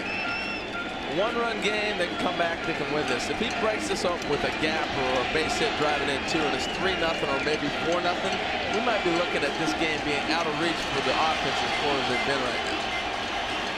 It's a big at bat. And the crowd knows it.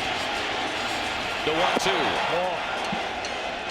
You know, I love the enthusiasm. We love the horns and the flags, but I keep looking at that flag being waved right behind the plate.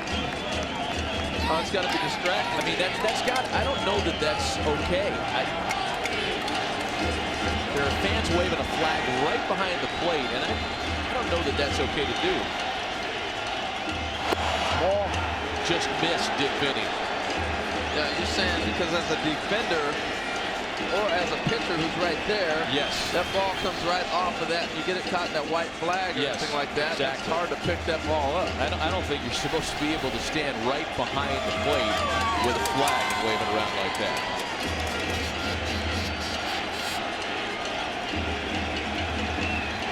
Nowhere to put Rivera. 3 balls and 2 strikes. Bases are loaded here. 1-0 Puerto Rico.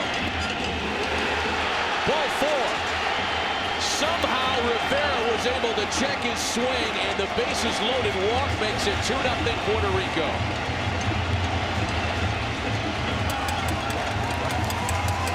That was a huge at-bat. Continually tried to pound him inside.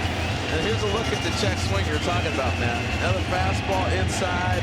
Does he hold up? Yeah, he holds up. Well, he's strong. He can do that. I was thinking the same thing. He definitely held up. There was no question. That's a strong man. He takes his hands up high and brings them down. It's a lot of torque to be able to hold that bat back. So now Andy Gonzalez.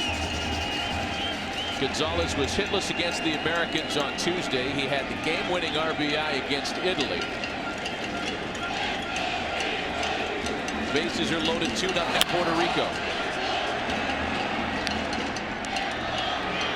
Gonzalez has had some good swings. You know, he looks calm, poised. He's had some nice at-bats tonight. Lined out the first AB. Some guys look comfortable in the box. I would be surprised if he played some winter ball. He's had some at-bats, been able to see some pitches. You can just see who's a little more advanced than the others right now. Andy Gonzalez re-signed with the White Sox in December. The team that drafted him as a 5th rounder in 2001 out of high school. He takes a strike to fall behind 0-2. Now, I'm surprised they didn't throw a breaking pitch to Rivera, because he had a nice breaking pitch to the hitter before, to Rios, and he did not come back to that. He continued to pound him in with that fastball.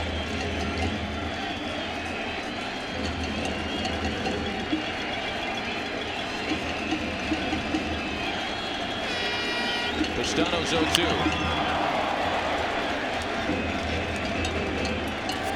Andy Gonzalez was Brewer property last year, split his time between AAA Nashville and AA Huntsville.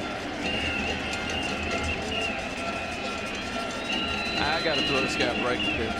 Not once, twice, for sure. If I don't get it. A couple of chances to bounce it on 0-2.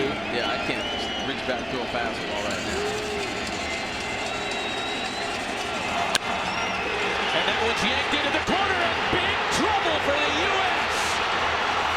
Avila scores, Rios scores, and on an 0-2 pitch, Andy Gonzalez has made it 4-0 Puerto Rico.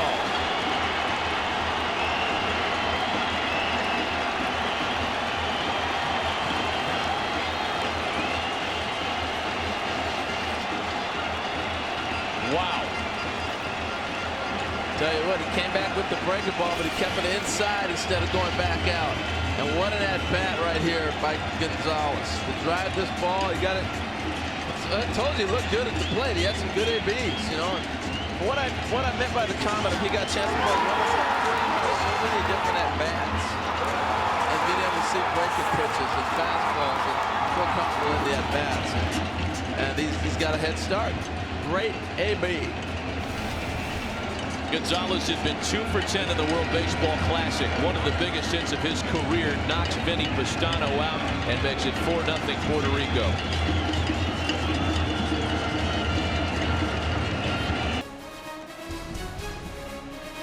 Saturday at 1 Eastern, our next World Baseball telecast. Tomorrow afternoon, the Dominican Republic waiting for a winner between the U.S. and Puerto Rico to determine who goes to San Francisco with a day off. A very important matchup tomorrow at 1 Eastern. Boy, Puerto Rico with a real flair for the dramatic tonight. All 4 of their runs and 5 of their 6 hits have come with 2 out in an inning. And that last double, the one by Andy Gonzalez that has made it 4-zip, came on an 0-2 count.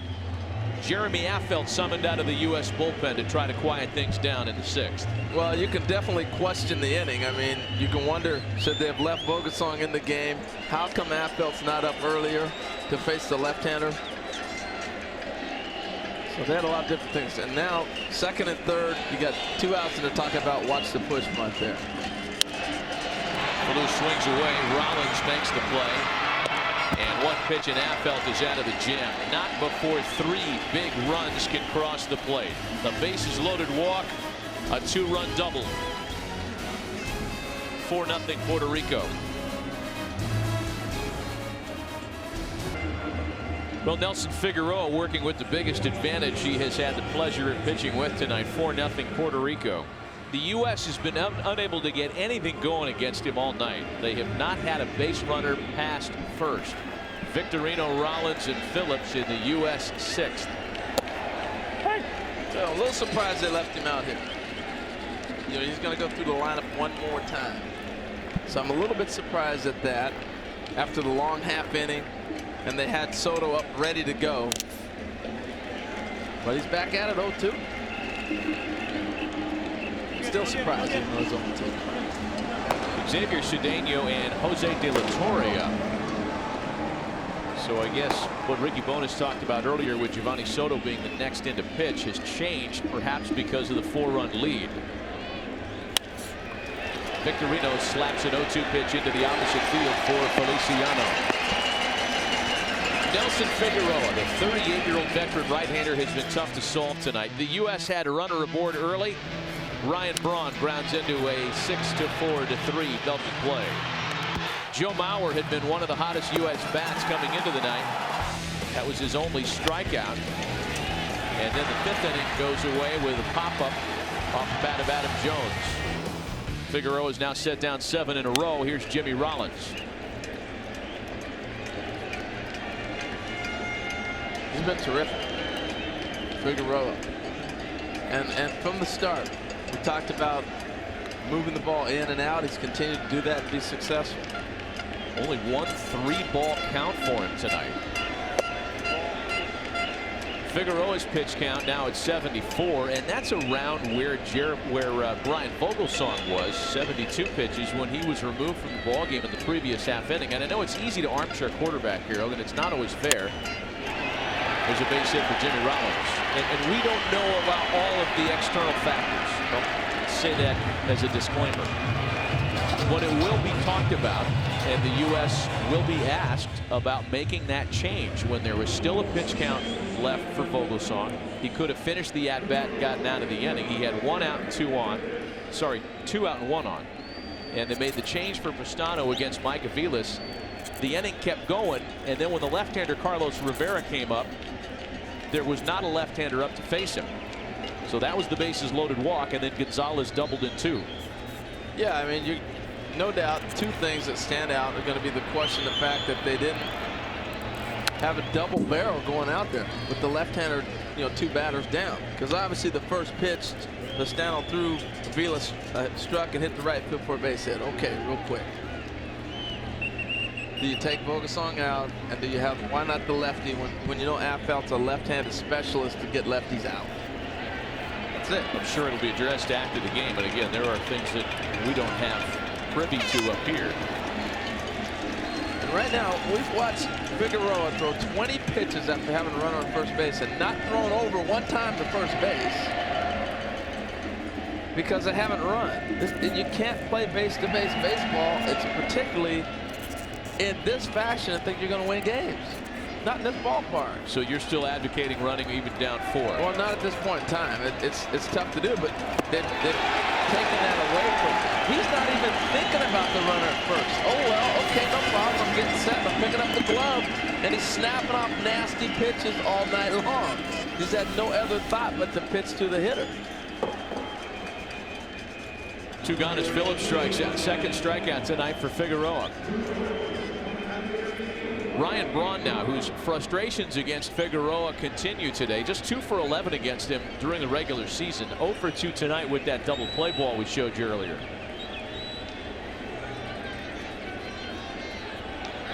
Oh, he flew over.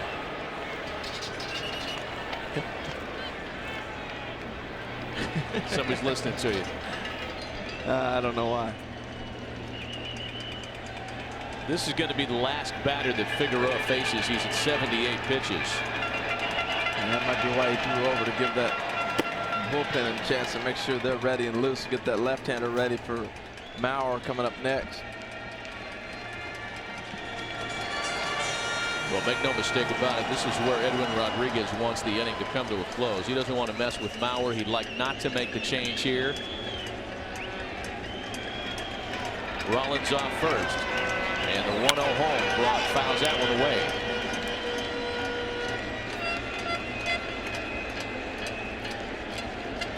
Well, even though you're down 4, this is a big half inning because you can strike here. What, with the 6th? That gives you 3 frames to really get a chance to turn this game around and get in that bullpen. The key has been to get into that pen, and they just haven't done it all night. So now I think about it, I was thinking it was the 7th when I said no, don't run. It's the 6th inning. I wouldn't have a problem with Jimmy Rollins still in the bag here. I would not have a problem with it. But the 2 throwovers at this point in time, so that left-hander down there can make sure he's ready. Figueroa runs out of pitches. This is his last guy, and they're ready to make sure they got a lefty ready for Mao. Swing and a miss. Braun tied up.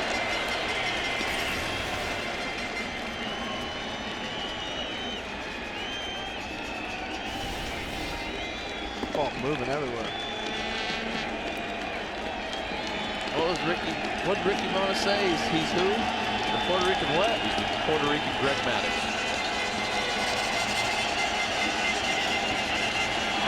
Ball. Runner goes. Molina's throw down is in time to get Rollins.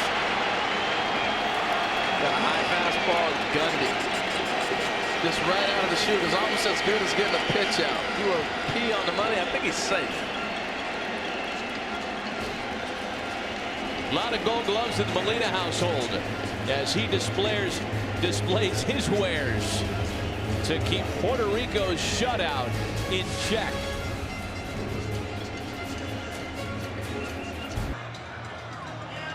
Well, if you were wondering like myself, was he safe or was he out? Now, if we got to wait till slow motion replay to know, then you got to give the umpire a break. But what a great call by the ump. He's on top of this. They got the tag down. How about Yadi? Yeah, people, yes, that's where the goal is from. They dare run on me? What's wrong with them?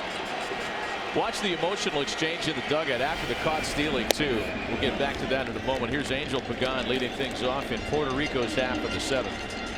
Top of the order, Pagan, Feliciano, and Beltran. 3 in the 6th inning for Puerto Rico. The U.S. turned away in their half of the inning after the 1-out single, and Pagan has a base hit into left. But he has had a terrific tournament.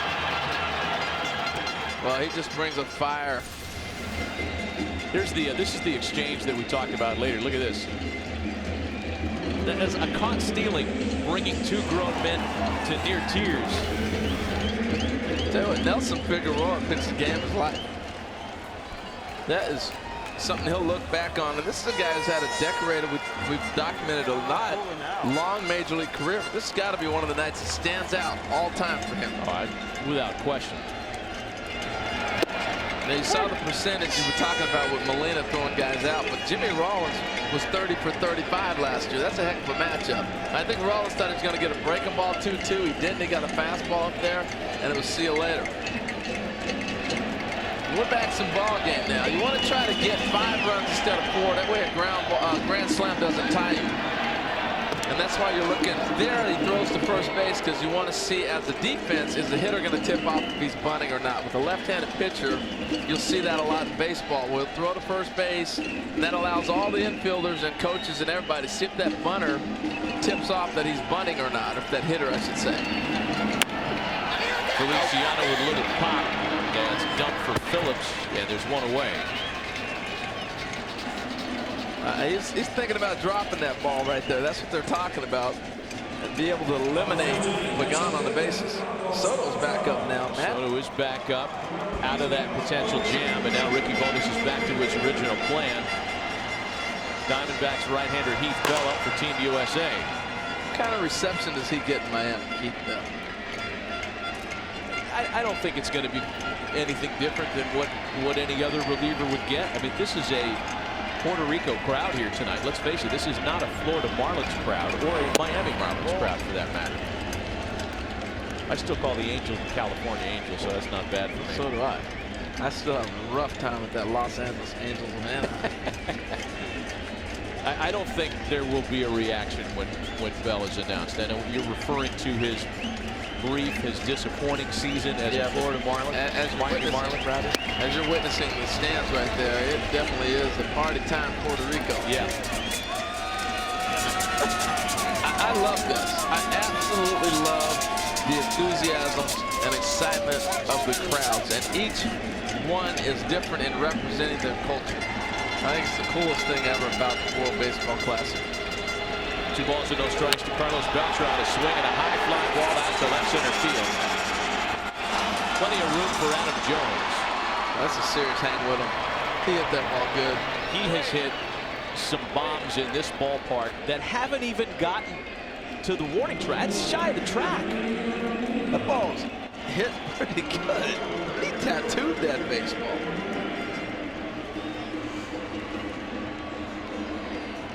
So they're 2 away now, and that'll bring up Yadi Molina. Can't overstate how great Figueroa was tonight. He and Molina have been a big part of the success so far tonight for Team Puerto Rico. Well, we talked about in the open the extra base hits for the middle of the order not producing and driving in the runs, but they can beat you so many different ways. And that's what we've seen tonight. First and third. And the big hit there, the double driving in 3, you know, so they beat in different ways as opposed to maybe the power that you might see from other clubs in this tournament.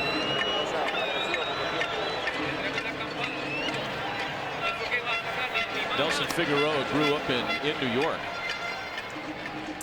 Grew up in Brooklyn. Great.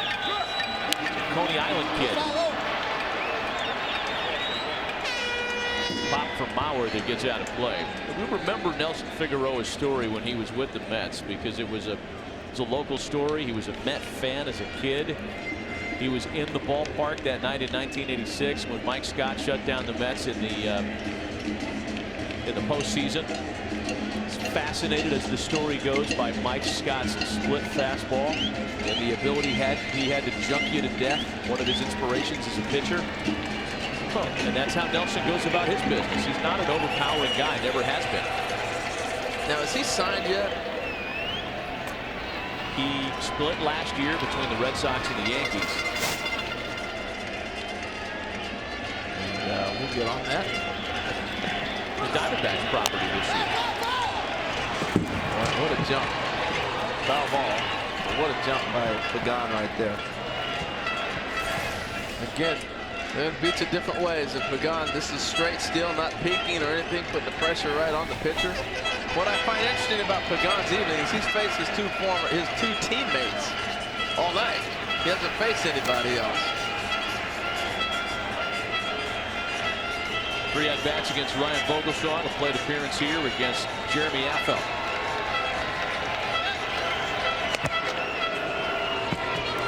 They're glad he's on their side come April 1st.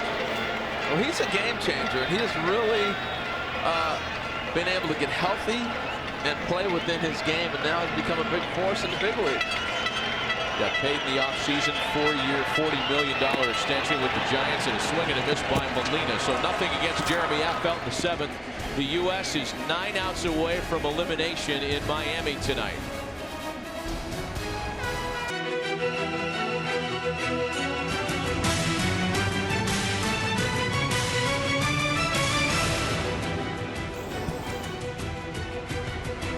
Nothing Puerto Rico as we rejoin you for the bottom half of the 7th with Heidi Watney and Harold Reynolds. Matt Vasgersian, just 2 hits for Team USA tonight, trying to come back so they can play tomorrow.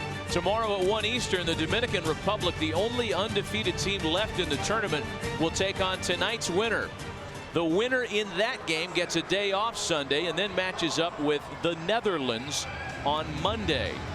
Sunday from AT&T Park, it's the loser of tomorrow's game against Japan, if you can follow all that. Most urgently, for fans of U.S. baseball, a 4-0 deficit tonight. Giovanni Soto is on to try to keep the U.S. quiet. Again, only 2 base hits for Team USA tonight. Ryan Braun was at the plate when Jimmy Rollins was caught stealing to end the 6th. Quite a difference as to what the middle of the order did Tuesday against Puerto Rico and what's happened tonight. Well, now the game starts for the U.S. I mean, you get a second chance here. You wanted to get to the bullpen. The rules have allowed that because Figueroa was mowing them down. Now you're in the pen, and you start with Ryan Braun.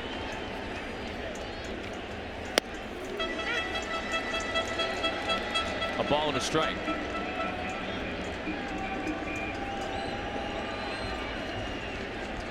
Brought hitless tonight, 0 for 2. Hitless against the Dominicans last night, and a bouncer to third for Andy Gonzalez. Right, did a nice job of showing a changeup, getting him off speed. He took the fastball, trying to be a little patient. First pitch up and away, next one right down the middle. So you're thinking, okay, now I'll get something to hit. Pulls the string on him. Got him to roll over. There's Joe Mauer now with one away. Giovanni Soto, and by the way, Giovanni Soto spelled a little differently than Rangers catcher Giovanni Soto spelled his name. Last year is Indians property. Pitched a no-hitter in Double-A. As a member of the Akron Arrows, he struck out 6 and walked 3. But thanks to a couple of double plays, he faced the minimum that night. It was the first ever Arrows no-hitter at Canal Park. That's a nasty breaking ball right there. No-hit stuff, as they say. And he's thrown one to boot. Yeah. 21st rounder by the Tigers in 2009.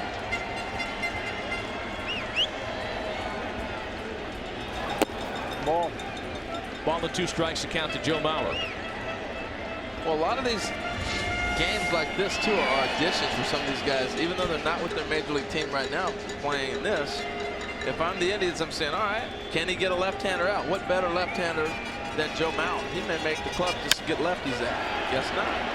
That's into the gap in right center field. And Team USA's first extra base hit tonight. No, Joe. Mauer's on his way to third. And he'll get in there without a throw. It's a big gap. It's 392 in the gap right there. And when you split the gap between Beltran and Pagan, you've hit a ball pretty hard. Beautiful swing. Look at him stay through this ball, head down. Joe Mauer's got one of the best swings in all of baseball. Just watch him take BP is a joy. But right here, once the ball gets to the wall and kicks a little bit, I don't think they expected him to go to third base. It's a nice gamble by Joe.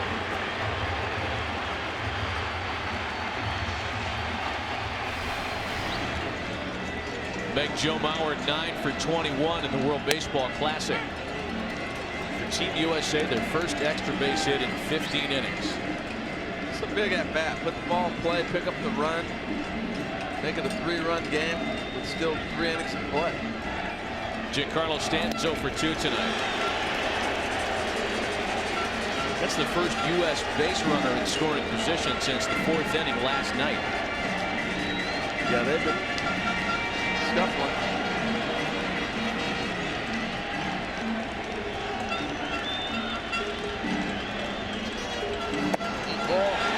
Check the swing, did Giancarlo, and it's a ball and 2 strikes now from Giovanni Soto. That's back-to-back changeups, and now he's got a chance to see him. You saw his reaction the second time he saw the changeup, so I'd be surprised they went back 3 in a row with changeups. There's a heater in. The U.S. has never been shut out in a World Baseball Classic matchup. In fact, scoreless into the 7th inning tonight. This is the longest they've ever gone in this tournament's history without scoring at least a run.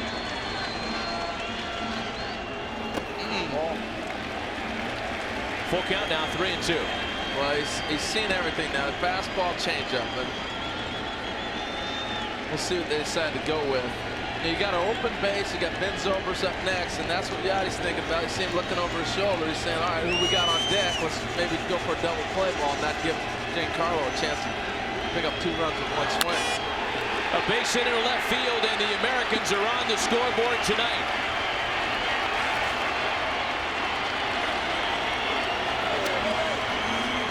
That's why that 1/2 inning was so important, Matt, because you knew once they got to the bullpen, the offense was going to wake up. It's so much easier to get back into a 1-run game than a 4-run game. And that's why that 6th inning when Puerto Rico exploded was dangerous. They still got a chance because they had some innings left. But, man, it made it very difficult to have to get back in this. Got a changeup up. Stayed with it. If you watch the progression of that at bat, they showed him the changeup early on, then he went back with another one. After he saw 2 in a row, he was dialed in. And that's the difference between big leagues and minor leagues. And I know the kid's throwing a double-A no-hitter, but once you give a major leaguer that many times to see your out pitch, it's no longer an out pitch.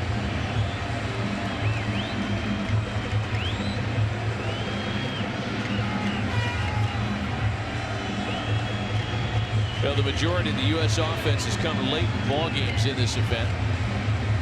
And Ben Zobrist hoping for more now with 1 in, 1 out, and 1 on in the 7th.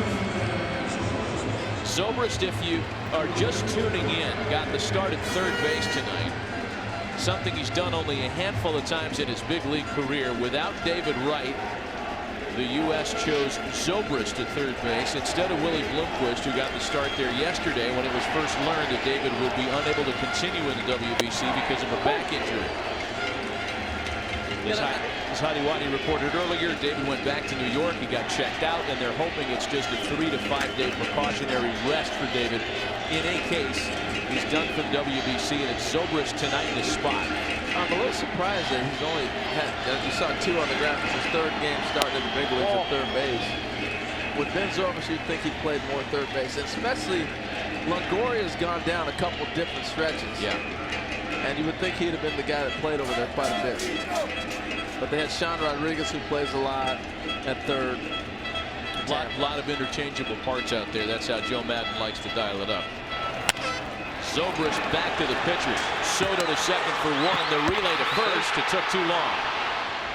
Actually, if he lets the ball go, you got Avila standing right there at the base. With the pitcher fielding the ground ball, this ball's going off the end of the bat. So he's going to be there at the bag. But it's natural to have to field the ground ball. I get it. I understand it. I'm just saying the ball was hit off the end of the bat. It probably would have been a double play ball. Yeah, Avilas was waiting for a couple of beats for that throw. Yeah. Instead, it's a fielder's choice play that puts Zobrist aboard. It keeps the inning alive now for Eric Hosmer.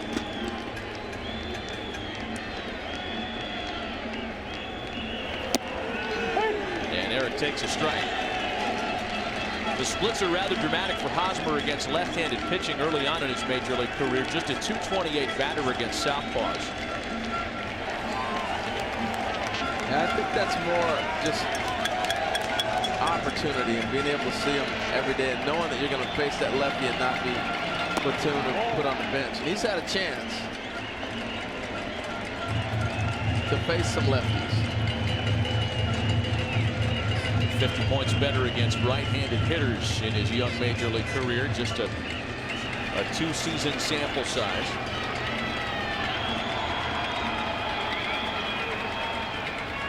Adam Jones would be next with 2 gone. Hosmer lines into center field. That's a base hit.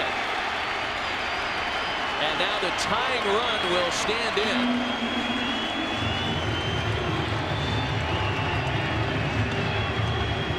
What Soto's doing is he's pitching backwards. You know, right here you see Hosmer swing on a fastball that's up, able to drive it back up the middle. But he's used his out pitch early. And I talked about that early on. When you use your out pitch that early on major league hitters, you're not going to get them out. You saw Maurer hit a breaking ball into the gap. We watched Stanton hit a changeup for a base hit. And right there, he'd already shown Hosmer the breaking pitch. He got a fastball for it to bloop it in for a single. Edwin Rodriguez wants to make the change for right-hander Jose De La Torre. We'll be right back.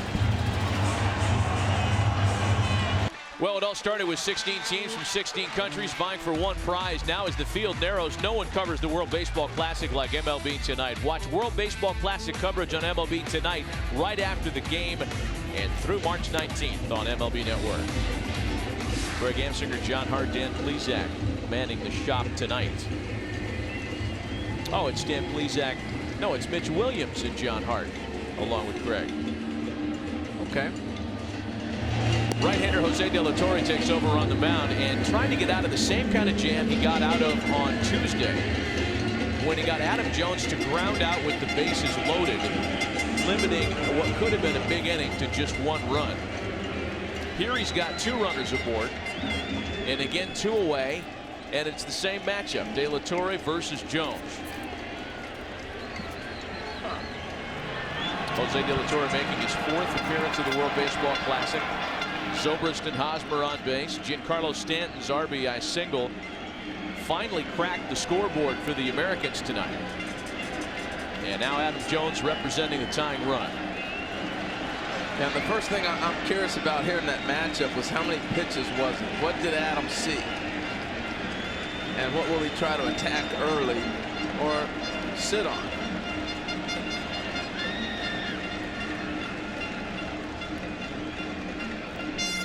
So told he saw 2 pitches. The first pitch fastball. That's taken for a strike.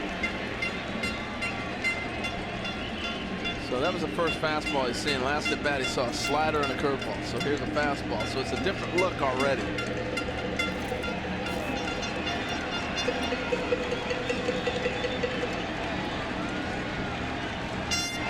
Ball. 1-1. I got to believe Adam's sitting on a slider.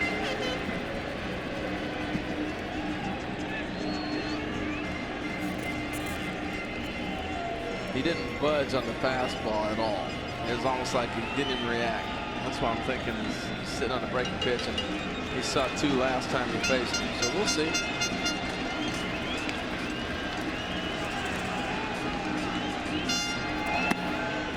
Turned over a breaking ball, 2 balls and a strike. And he looked like he was a lot more aggressive and ready to swing. Now it gets interesting. I have no idea. I was never one of those guys who could sit there and guess along with guys, but what happens a lot of times with hitters, particularly power hitters like a lot of American hitters have, is they will sit on 1 pitch until you get 2 strikes. I'm looking for that slider that I've made up my mind that I've seen before, and I'm not budging off that pitch till I get it. Now that's advanced stuff. That's not for Little League, high school, and even college and minor leagues, but that's what a lot of guys do in the big leagues. Veteran hitters. Cal Rick did tight. 2 balls and a strike to Adam Jones. 2-2 now. Remembering that outing that De La Torre had on Tuesday against the U.S. as you take another look at his breaking ball, swung on and missed. Here's what happens when you're looking for a certain pitch. You see it's not a strike, but he got what he was looking for, and he let the dog fly.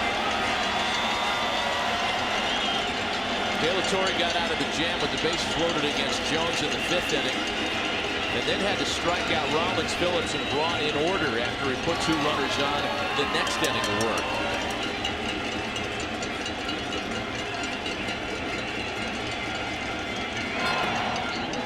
Another breaking ball, full count now, 3-2. If De La Torre loses Jones, Shane Victorino bats next. Switch hitter on deck for Team USA. Wants him to check the baseball is what Shane's telling him. Wow, I'll hit the dirt. Yeah. So he's telling him to check the ball.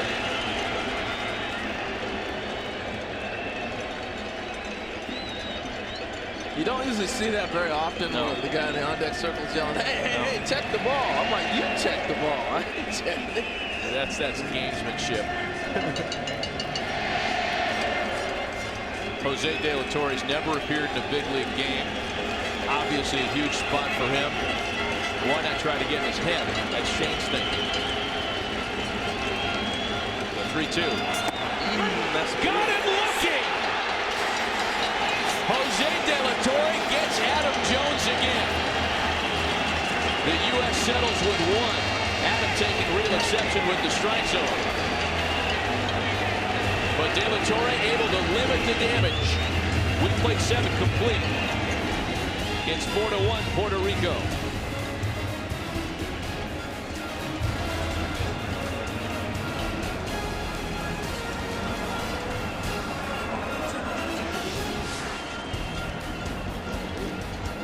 Puerto Rico fans starting to get excited as they are 6 outs away from moving on to San Francisco. Heath Bell's going to try to keep it 4-1, making his 2nd appearance of the World Baseball Classic. Pitched an inning in relief, a 1-2-3 inning over the weekend in Phoenix, his new home.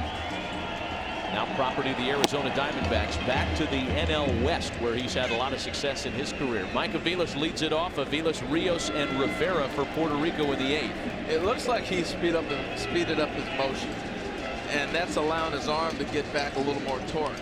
He's delivery was a little more deliberate last year. But when he gets down ready to deliver the ball, look how much he's bringing forward a lot quicker with the arm speed. And I think that's why the velocity is going to come back a little bit. Tough year for Heath in South Florida here for the Marlins last year. Started the year, of course, as the team's closer after signing a 3-year deal last winter. Got off to a rough start and was never really able to get it on track under Ozzie Guillen. No, and Ozzie gave him a chance to stay in there and be his closer a couple different times, and it just didn't work out. It was just a rough year down here in Miami regardless. All the way around.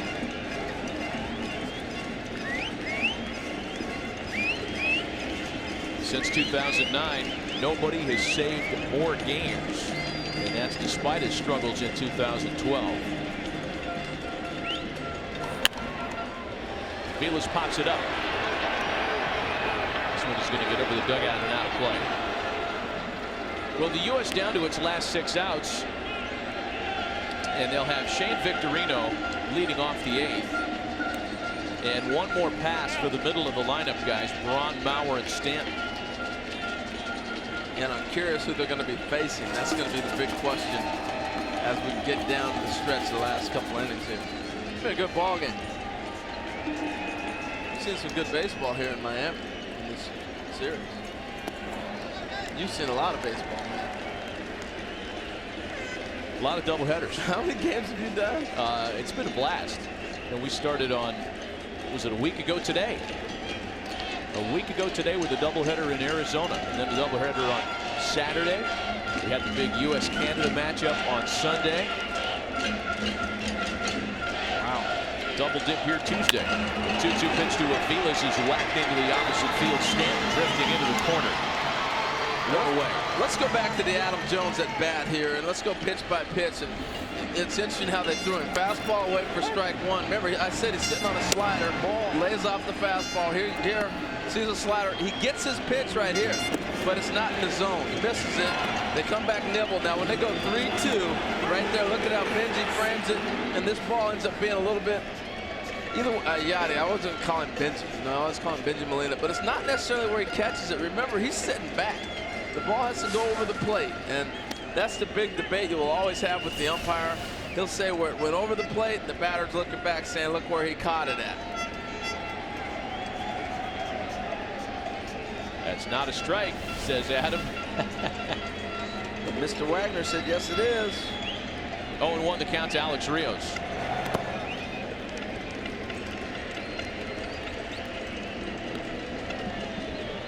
Players on the Dominican Republic roster are home watching this one tonight. In their hotel watching this one tonight, I should say. And whereas they might have begun the evening thinking about another rematch with Team USA,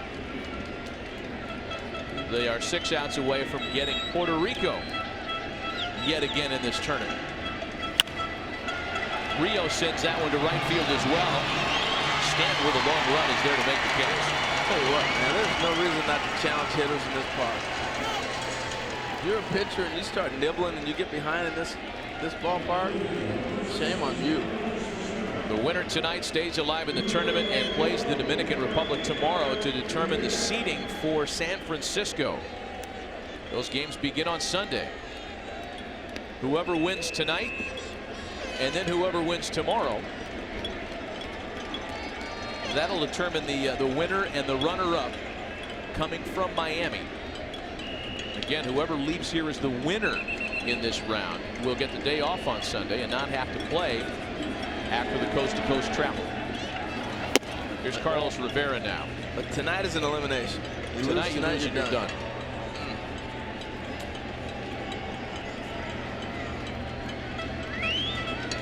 Carlos Rivera drew the bases loaded walk in the 6th. That made it 2-0.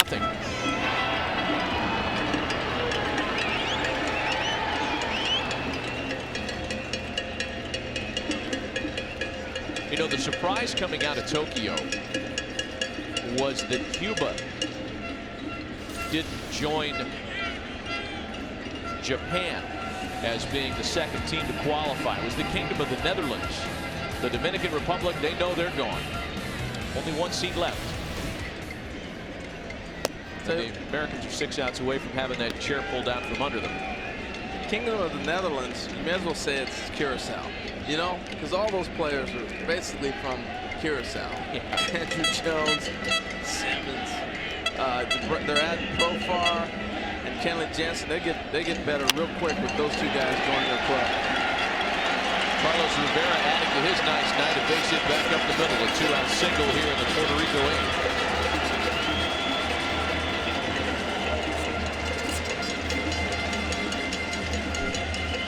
Here's the guy that struck the big blow in the 6th inning.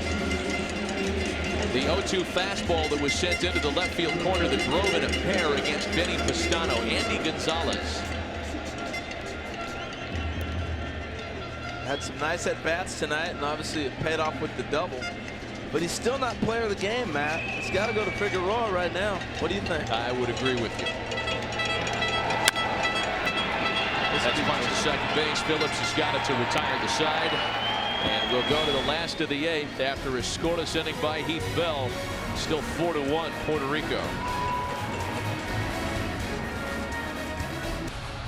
This World Baseball Classic telecast is brought to you by Chevrolet. Find new roads. And by G.I. Joe Retaliation in theaters everywhere March 28th. Rated PG-13.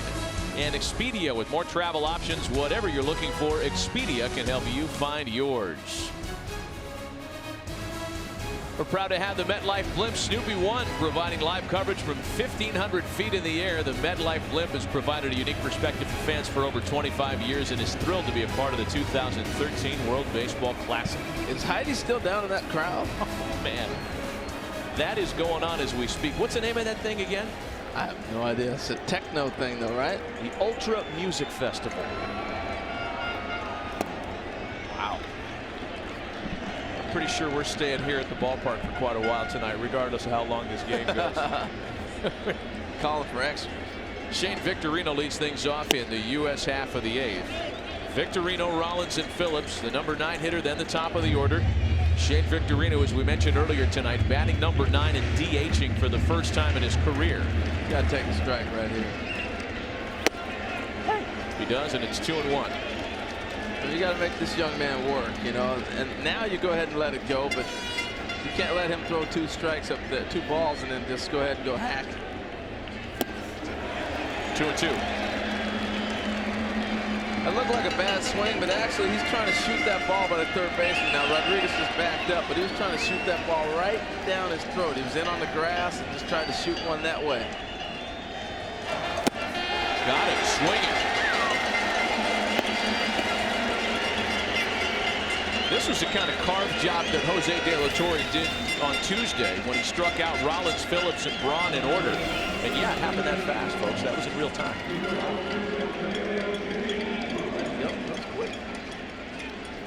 Here's Rollins now with 1 away. I think you could say Jose De La Torre, Harold, was a guy for whom the light didn't go on immediately. He was undrafted out of high school in Puerto Rico, so he signed with the Brewers in 2004. He went to extended spring and was released in April. Wow. Brewers property for 4 months, extended spring. They said no thanks. He didn't appear in any games in extended spring. He then went to junior college and played for a couple of years before signing with the Mets. Oh, how can he do that? When he played pro ball, how can you go to college? What?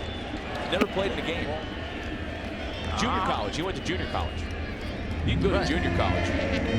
So he signed, but never appeared in a game. Well, he had to get some kind of exemption then, because once you sign a pro contract, you're a pro, right? Just reading out of the media guide, man. What are you killing me for on this? No, I'm just curious. It's not what it says here. I'm like Jim Carr. Jim Carr from Slapshot.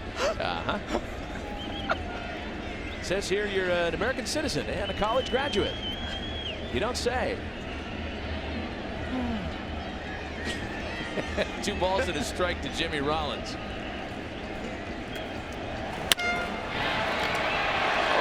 Rivera on into right field, and Rollins has his second hit tonight. You know what was amazing about that is before Rollins at bat, and I don't know if we can go back and find it, but as soon as the out was made, the pitcher started moving the first baseman towards the line, or else he would have been standing in the spot where that ball was hit. After the last out, he strikes him out to throw the ball around. He's getting the ball. He's walking around the mound. He tells him, move over. The bench started yelling, sometimes let the guys play. And they moved the first baseman out of the spot where the ball ended up. Here's Brandon Phillips now. He has singled and reached on an error tonight. Ball. The base hit allows Ryan Braun to move into the on-deck circle as the potential tying run. The U.S. down 3 with a man on and 1 away in the 8th.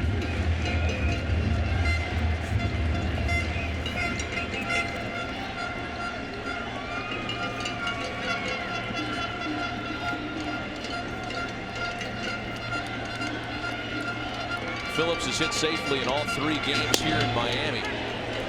A ball and a strike to him. Former U.S. Olympic bat boy Brandon Phillips served in that role in '96 during the Atlanta games. Bat boy for the U.S. Olympic baseball team. In fact, he shares that in common with Jesus Feliciano, Puerto Rico's left fielder tonight. Wow. Jesus was a bat boy for the Puerto Rican Olympic team. How about that? A ground ball to shortstop, and Aviles can't make a throw. An infield single for Brandon Phillips, and the tying run does come to the plate. Ball came up. Anytime you go to field the ball for you youngsters, if you backhand a ball, you want to get it into the web, and that ball came up and hit him in the hand. And anytime in the palm of your hand is going to get harder as you go the other way, so that's why you want to field the backhand in the web. And that softens the catch. But that was a tough play. Ball bounced up on him and ate him up. And that could be a big blow because now you're bringing Braun up with first and second and 1 out. Here comes Ricky Bonas. It's the first time that Puerto Rico's pitching coach has made a mound visit tonight. That's a big play there, not coming up with that ball. Maybe they'll talk about it on MLB tonight after the game with Mitch Williams, Greg Amson, and John Hart, right? Senators there? And the heartthrob, yeah. Bringing in the heavy hitters after this one tonight. Yo, you go way back with Ricky Bonas, huh? You know what? Our paths never crossed in Milwaukee. Oh, really? He left after the '96 season, and that's when I got there. But certainly a lot of the same experiences there working at Old County Stadium. Ricky had some good years with the Brewers. Had some good years with the Marlins here. Former All-Star. Too hard. It's a big at-bat. Ryan Braun hasn't done much recently. Now, he hit a couple balls pretty good this ballpark that didn't go anywhere. But this is a huge at-bat. Ryan Braun homered in his first spring training at-bat this year with the Brewers in Maryvale. That's his only spring home run so far. That's into left field. Extra bases and a fair ball. Rollins being waved around to score. They're going to hold Phillips at third. And the tying runs are in scoring position with 1 away in the 8th.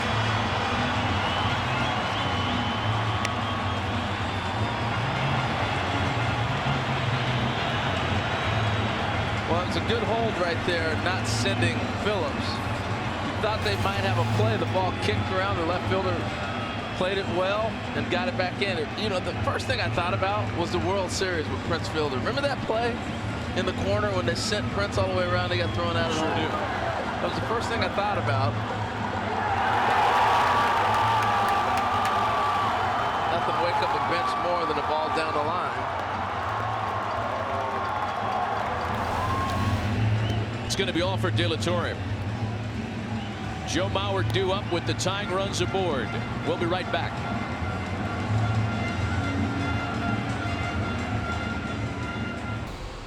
The U.S. tonight looking to recreate the same kind of late drama that they harnessed back in 2009 when David Wright's walk-off hit at Pro Player Stadium sent Puerto Rico home and the Americans into the next round. It's Joe Mauer that'll have that opportunity here. And taking a good look at who he'll be facing. A man he faced on Tuesday, as a matter of fact. Left-hander Xavier Cedeno, the new pitcher for Puerto Rico. Cedeno walked Mauer, and then he yielded the big 3-run double to David Wright. So there's nothing that Xavier Cedeno has been looking forward to more than a shot at redemption against that same uniform. Yeah, it was a 9-pitch at bat. He threw 5 fastballs, 4 curveballs. And what are you looking at in the book there? What does he throw? Who is he? And then you turn around and go, oh, okay, I've seen this guy before. For me, Mauer needs to pick up a run. You got to put a ball in play and pick up a run here. It's not necessarily drive them all in. Just pick up at least one and keep the chain moving.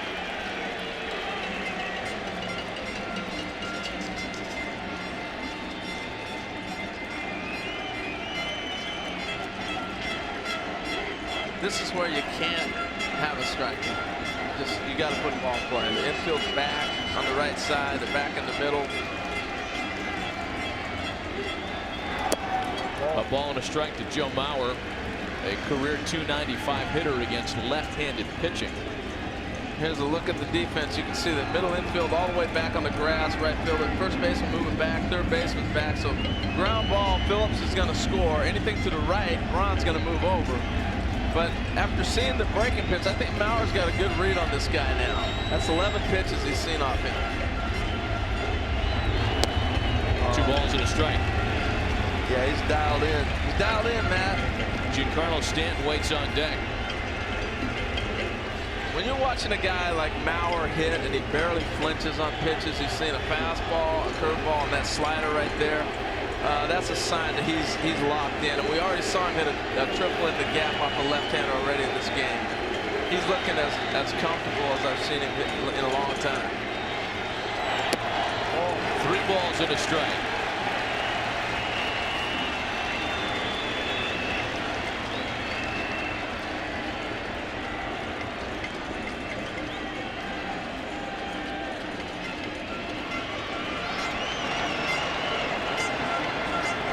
Phillips and Braun aboard. 1 in, 1 out. The U.S. down 2. Big fastball swung on a miss. And he went for the downs right here. He got a 3-1 count. Watch this swing right here. This is a big-time major league hitter who knows I can put a ball in play with 2 strikes, but I'm taking my shot here 3-1. He's trying to put that in the seats. Only Adrian Gonzalez had a better batting average last year with runners in scoring position than Joe Mauer. The 3-2. Ball 4. I love that at bat. I mean, I absolutely loved it. He got 3-1. He tried to change the world with the 3-run homer because he'd seen everything and was patient with it. He knew what he was doing at the plate. That's a veteran at bat. Now it's Giancarlo Stanton, and Edwin Rodriguez is going to come out, likely to make another change. They've got right-hander Fernando Cabrera up.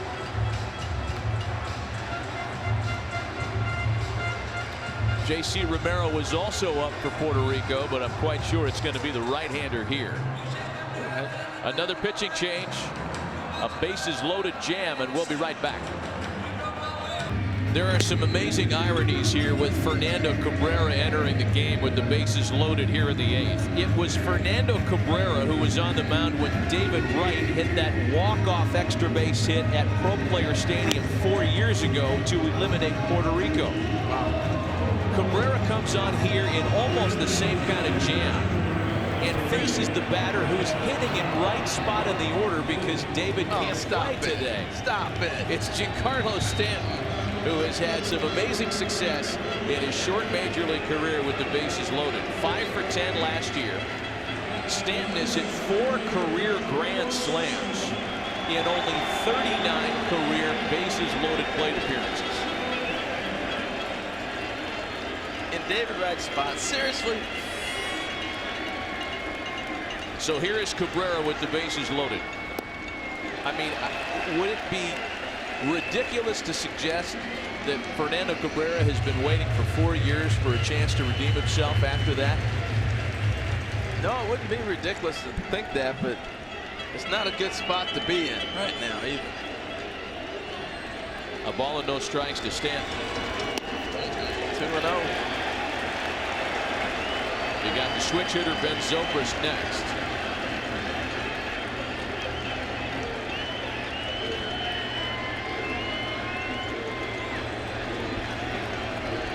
Fernando Cabrera has appeared in all 3 World Baseball Classic tournaments for Team Puerto Rico, dating back to 2006.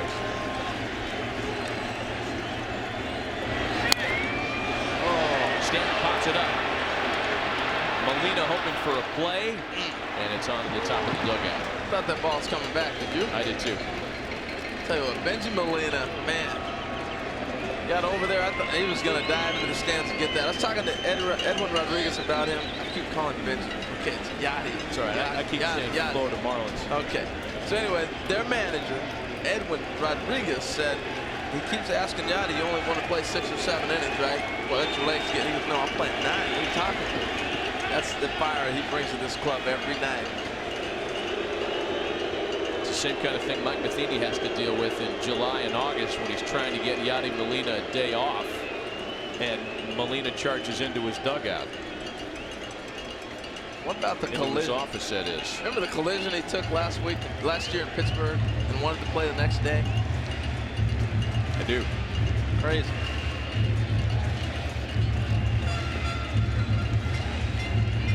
It's 2 balls and a strike to Giancarlo Stanton. The U.S. down 4-0. Lone runs in the 7th and 8th. Trying for more in this 8th with the bases loaded. 2-2.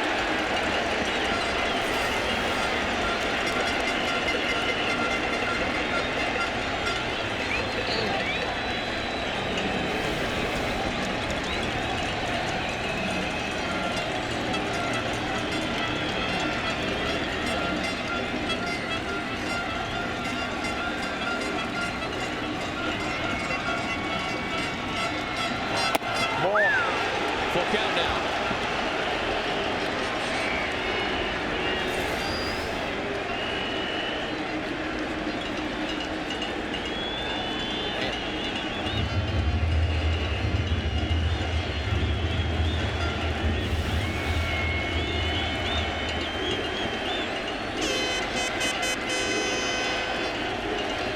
Here is the bases loaded payoff pitch.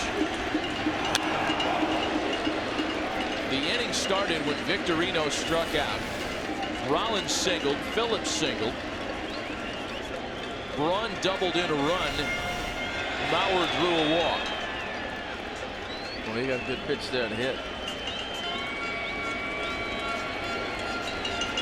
You go back to the play at Mike Aviles in the hole. He wasn't able to make that play. Remember that kind of got this thing rolling. Cabrera tries it again on 3-2. And again, Stanton sticking around.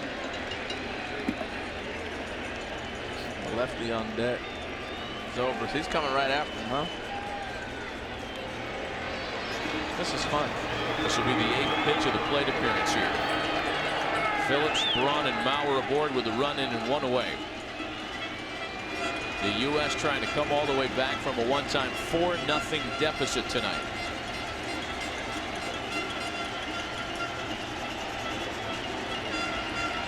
The next 3-2. Stanton swings and sends a fly ball out to shallow left center field. Aviles and Gonzalez, they're there. Mike Aviles makes the catch, and everybody's got to stay put. Did a nice job throwing him a breaking pitch right there after challenging him with fastballs. It's a gutsy call right there. You know he's going to be sitting on the heater. You got Zobrist on deck. There's no help in the pen ready. They're going to come let you go get this lefty. And that's Yadi Molina right there going, look, trust yourself. Throw the breaking ball right here. Got him out in front, got him to pop it up. It's a great piece of pitching. So now the switch hitter Ben Zobrist in from the left side.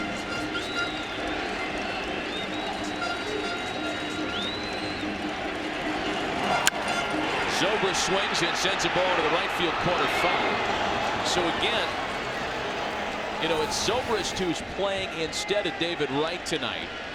Here you go. And it's the guy that gave up the walk-off hit to Wright 4 years ago on the mound. Here you go. That one base hit sent Team Puerto Rico home for 4 years.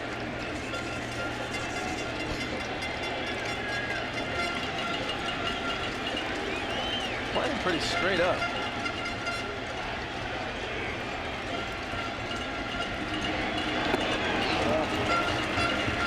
A ball and a strike. Not unlike most switch hitters, and we've talked about this with guys like Zobrist, Jimmy Rollins. Little higher batting average from the right side, more pop left. 16 of his 20 home runs from the left side last year for Ben Zobrist.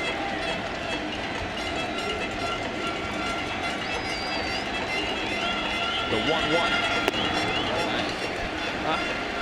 2 balls and a strike. Thought he got that pitch right there. Matt, one of the reasons there's more power most of the times for switch hitters from the right side, they're mostly natural right-handed hitters. And left-hand, you're always learning how to work on your swing. And you're basically switched over to the other side because they want you to use your speed a little bit. 2-1 pitch. 3 balls and a strike. And Cabrera is a ball away from making this a 1-run ball game. I'm a little surprised they didn't turn Zobrist around to the right side and make him hit right-handed. Because he's a better, I think he's a better hitter left-handed. I don't know what the averages show and all that stuff. I'm sorry, but he's probably got a ton more at-bats left-handed than right, and he looks like a better hitter left-handed than he does right. No, but you're right. He's a .308 career hitter from the other side of the plate. .252 lefty. 3-1 pitch. Ball 4.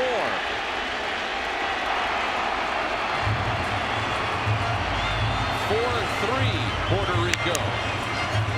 And you said J.C. Romero was down there, right? The lefty. He's going to come get him to get Haas. Yep. They've made, what, 3 pitching changes already, or this will be the 3rd one of the half inning? And this is exactly what we've seen from Team Puerto Rico throughout the tournament. Edwin Rodriguez is not afraid to make those moves, and he's going to make another here. Has not made the official signal to the bullpen yet. Romero's hot. He's been up for a while. And now the move has been made. J.C. Romero entering to face Eric Hosmer. Another pitching change, and we'll be right back. Back to a 1-run ball game between Puerto Rico and the U.S. One of these 2 teams will advance, and they'll face Dominican Republic tomorrow to determine the seeding for the championship round that begins on MLB Network on Sunday. Well, things have been made very interesting by a 2-run U.S. rally here in the 8th. Fire's still good and hot. Bases are loaded with 2 away. And J.C. Romero will become the 4th Puerto Rico pitcher to work this inning. He'll get Eric Hosmer.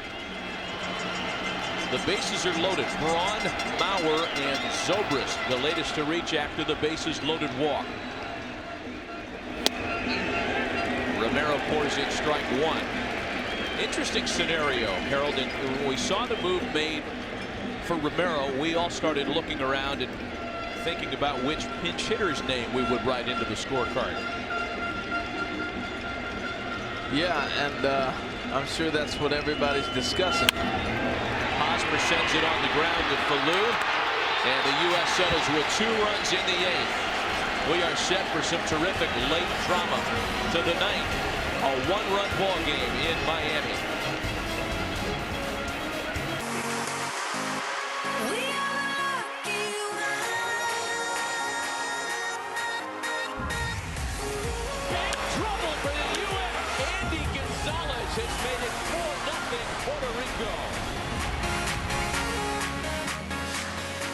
A 1-run ball game as we go to the top of the 9th. Back with Harold Reynolds and Heidi Watney. Matt Vasgersian. Craig Kimbrell took the loss yesterday against the Dominican Republic. He's back out there tonight to try to keep this a 1-run ball game. Luis Figueroa is the pinch hitter who will open the 9th.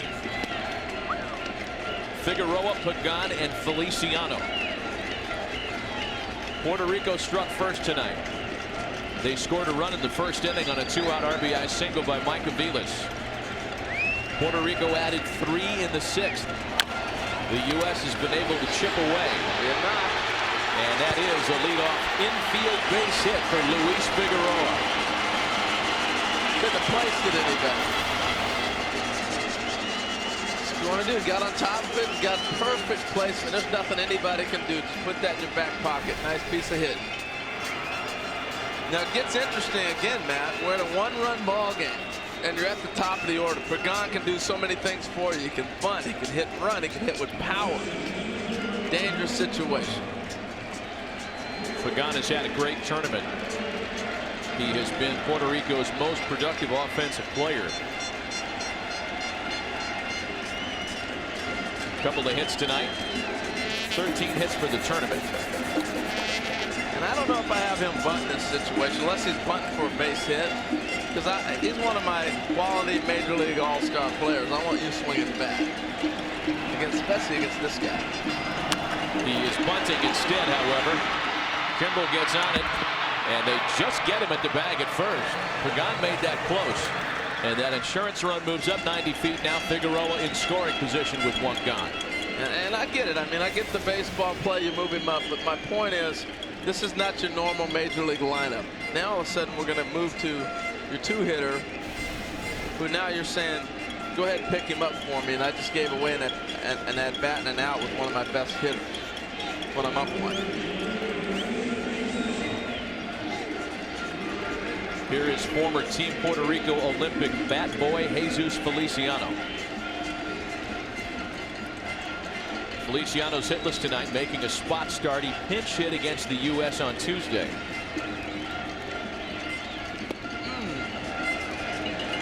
The line on Kimbrel from last night's loss.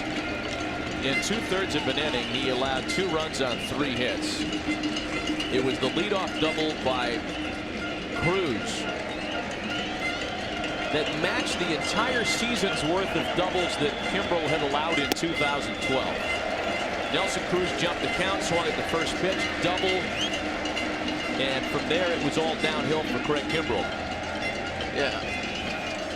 You know, and the other thing is align yourself behind players. I think Jimmy Rollins got to be more in the hole towards third base. He just moved over a little bit than the last pitch, but I still think he's in the hole too much. That's a little pop, could be trouble. Rollins is there to make the play behind the back. Well, if he's playing where I think he should be playing, it's a base hit. So that's a great play by Jimmy Rollins. Mercy. Takes a big man to admit you're wrong. Yeah, look how far he goes to cover this ground. Yeah. Jimmy was in the right spot, as it turns out. That was one of the best plays you're going to see. That was tremendous. He went a long ways. I love the slide and the presence of mind to get up and throw the ball to second base. It's a beautiful play.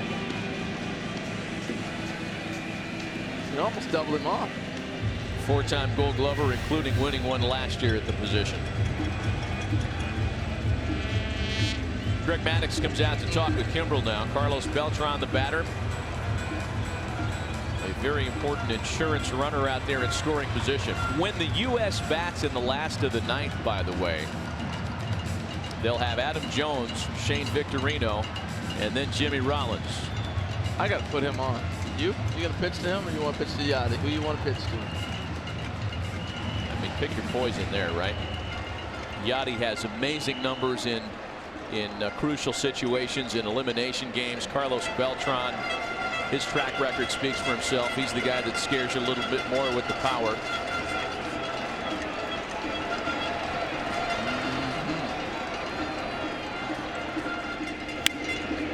Beltran pops up on the first pitch.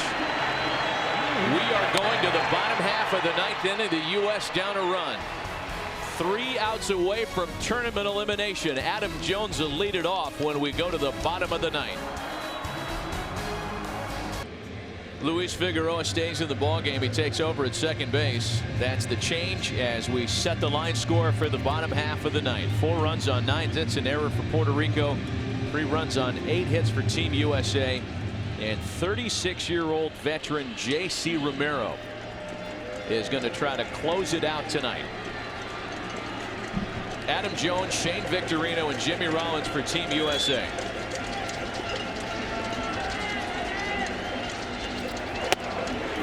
Strike 1. Most of J.C. Romero's 14 years in the big leagues came as a setup man. 7 career saves in his almost 700 career appearances. Well, as far as this club is concerned, he's got the most experience. And that's why they're running him out there and saying, come on, JC, hold on. He was credited with 2 big wins out of the Phillies bullpen en route to a World Series title in 2008. And he's in front of Adam Jones, a ball and 2 strikes. Something of a national hero in Puerto Rico because of that. J.C. Romero is one of only 3 Puerto Rican-born pitchers to ever win a World Series game. Wow, that's quite a stat.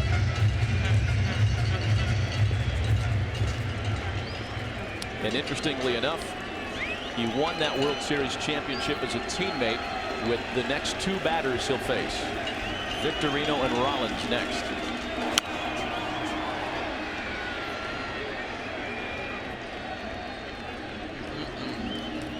Still the ball and 2 strikes to Adam Jones.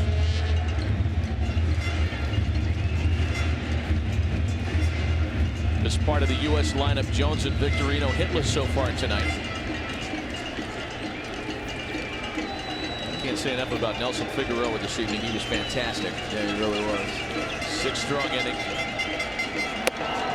And it's 2-2 now to Adam Jones. We'll have complete coverage of everything World Baseball Classic, including a breakdown of tonight's game on MLB Tonight right after this one. Greg Amsinger, Mitch Williams, and John Hart are standing by. Full count now, 3-2.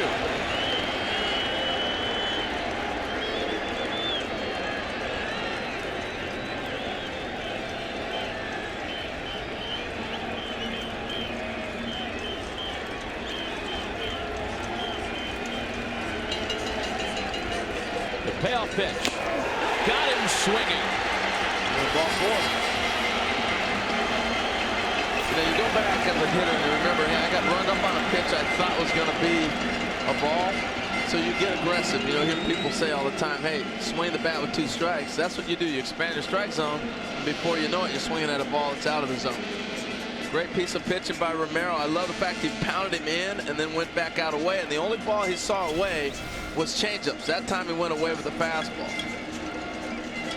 Great piece of pitching. Shane Victorino now.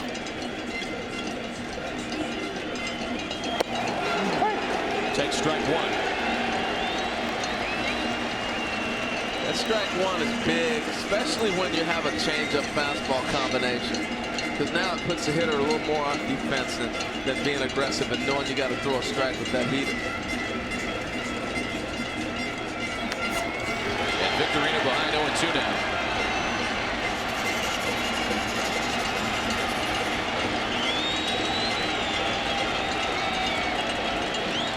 J.C. Romero is not under contract with a major league team. Split last year between the Cardinals and the Orioles.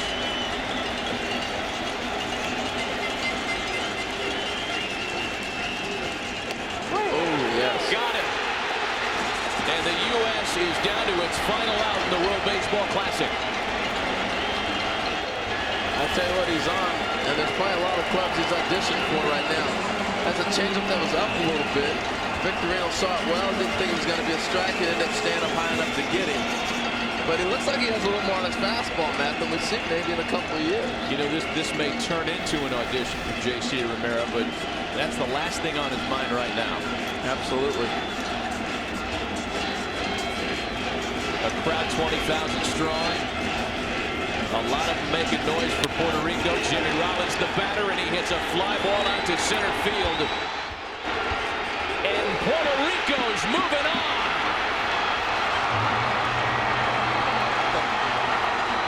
What a game. One of the biggest upsets of the tournament. And almost 4 years to the day when the U.S. knocked out Puerto Rico to advance in the 2009 Classic. Puerto Rico gets its revenge. Tell you what, great effort all the way around. Nelson Figueroa, the game he pitched tonight gave them a chance. And then out of the bullpen, I didn't know the bullpen was going to be a hold up, and they did a nice job. Couple rough parts, but man, they held it up, and now we're celebrating in Puerto Rico. For the first time ever, Team Puerto Rico is moving on to the championship round. Tell you what, his pitch to Jimmy Rollins got a fastball, and he knew the minute he swung that this ball game was over.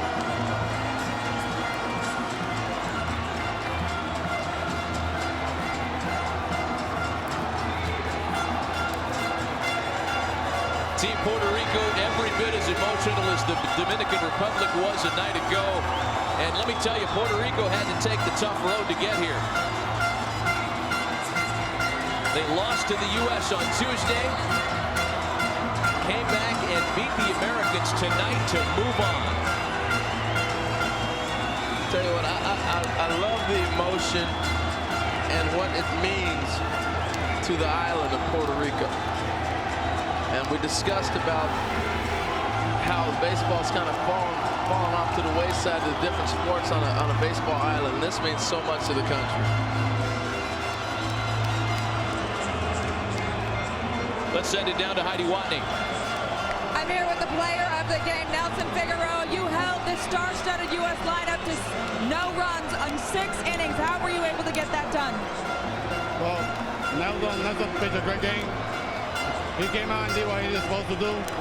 We were playing deep, and it's just great game by Nelson, overall by the whole team. Yeah, you had that big two-run double that really got the scoring going, and you guys needed all of those runs as you one by one tonight. How were you able to get to the USA pitchers? Well, we're just trying to pull the ball in day. Put good swings on the ball. Trying to take advantage of whatever pitches they were throwing and hanging. I was just trying to hit the ball hard. Everybody's doing a little bit. Everybody's doing a little bit of everything. Carlos had a great AB. He walked with the bases loaded. I was able to hit a double of that hanging slider he threw, and we got the victory. All right, Andy, you guys have punched your way to the next round. What does this mean for Puerto Rico? This is great. I bet you the whole island's going crazy right now. This is all for Puerto Rico and for my home crowd. Cabarra, Colectora, I love you guys. All right, thank you, Andy. All right, here we have Nelson Figueroa. I'm here with Nelson, and he has the Puerto Rican flag draped over him. You certainly put the country on your back, holding the USA scoreless over 6 innings. How were you able to do that tonight? The same thing that I've always been able to do is throw strikes, get ahead of hitters, and just have faith in Yadi. We had a plan from the beginning. We stuck to that plan, attacking the hitters. You know, then they came out the second time around. They were a little more aggressive, helped me out with my pitch count, allowed me to go into the 6th inning and help this team. You mentioned Yadi Molina. You had one of the best down there for you. What does he mean to this team? He's the heart of this team. He's the heart and soul of this team. We've got a lot of guys here with tremendous time in the big leagues who have their careers already made. Yadi's the guy that drives us all. He treats every rookie and veteran all the same. He pushes to get the best out of you, and tonight he got the best out of me. You're facing the Dominican Republic tomorrow to see who will have the first seed heading out of this round. What will that be like for you guys? You know, they beat us over in Puerto Rico, so we're going to take this serious. We want to try and be able to take that long trip over to the West Coast and not have to play right away. I think that'd be huge for us to have a day to rest. But congratulations to the Dominican. You know, they went out the last WBC early. They got a chance to avenge against the Netherlands. This thing's full of drama. We had last time with the USA knock us out in that last inning. This tournament's been everything that the hype has lived up to. All right, thank you, Nelson. Back to you, Matt. Heidi, thanks. Nelson Figueroa, a terrific line, 6 innings, leading Team Puerto Rico into the San Francisco championship round. Nelson Figueroa, our Chevrolet player of the game, and I'll tell you this much. You can't take the Coney Island out of Nelson Figueroa. He's pitching for Team Puerto Rico. He had that Coney Island accent kicking. He is thrilled to be getting on that airplane and headed west with his teammates.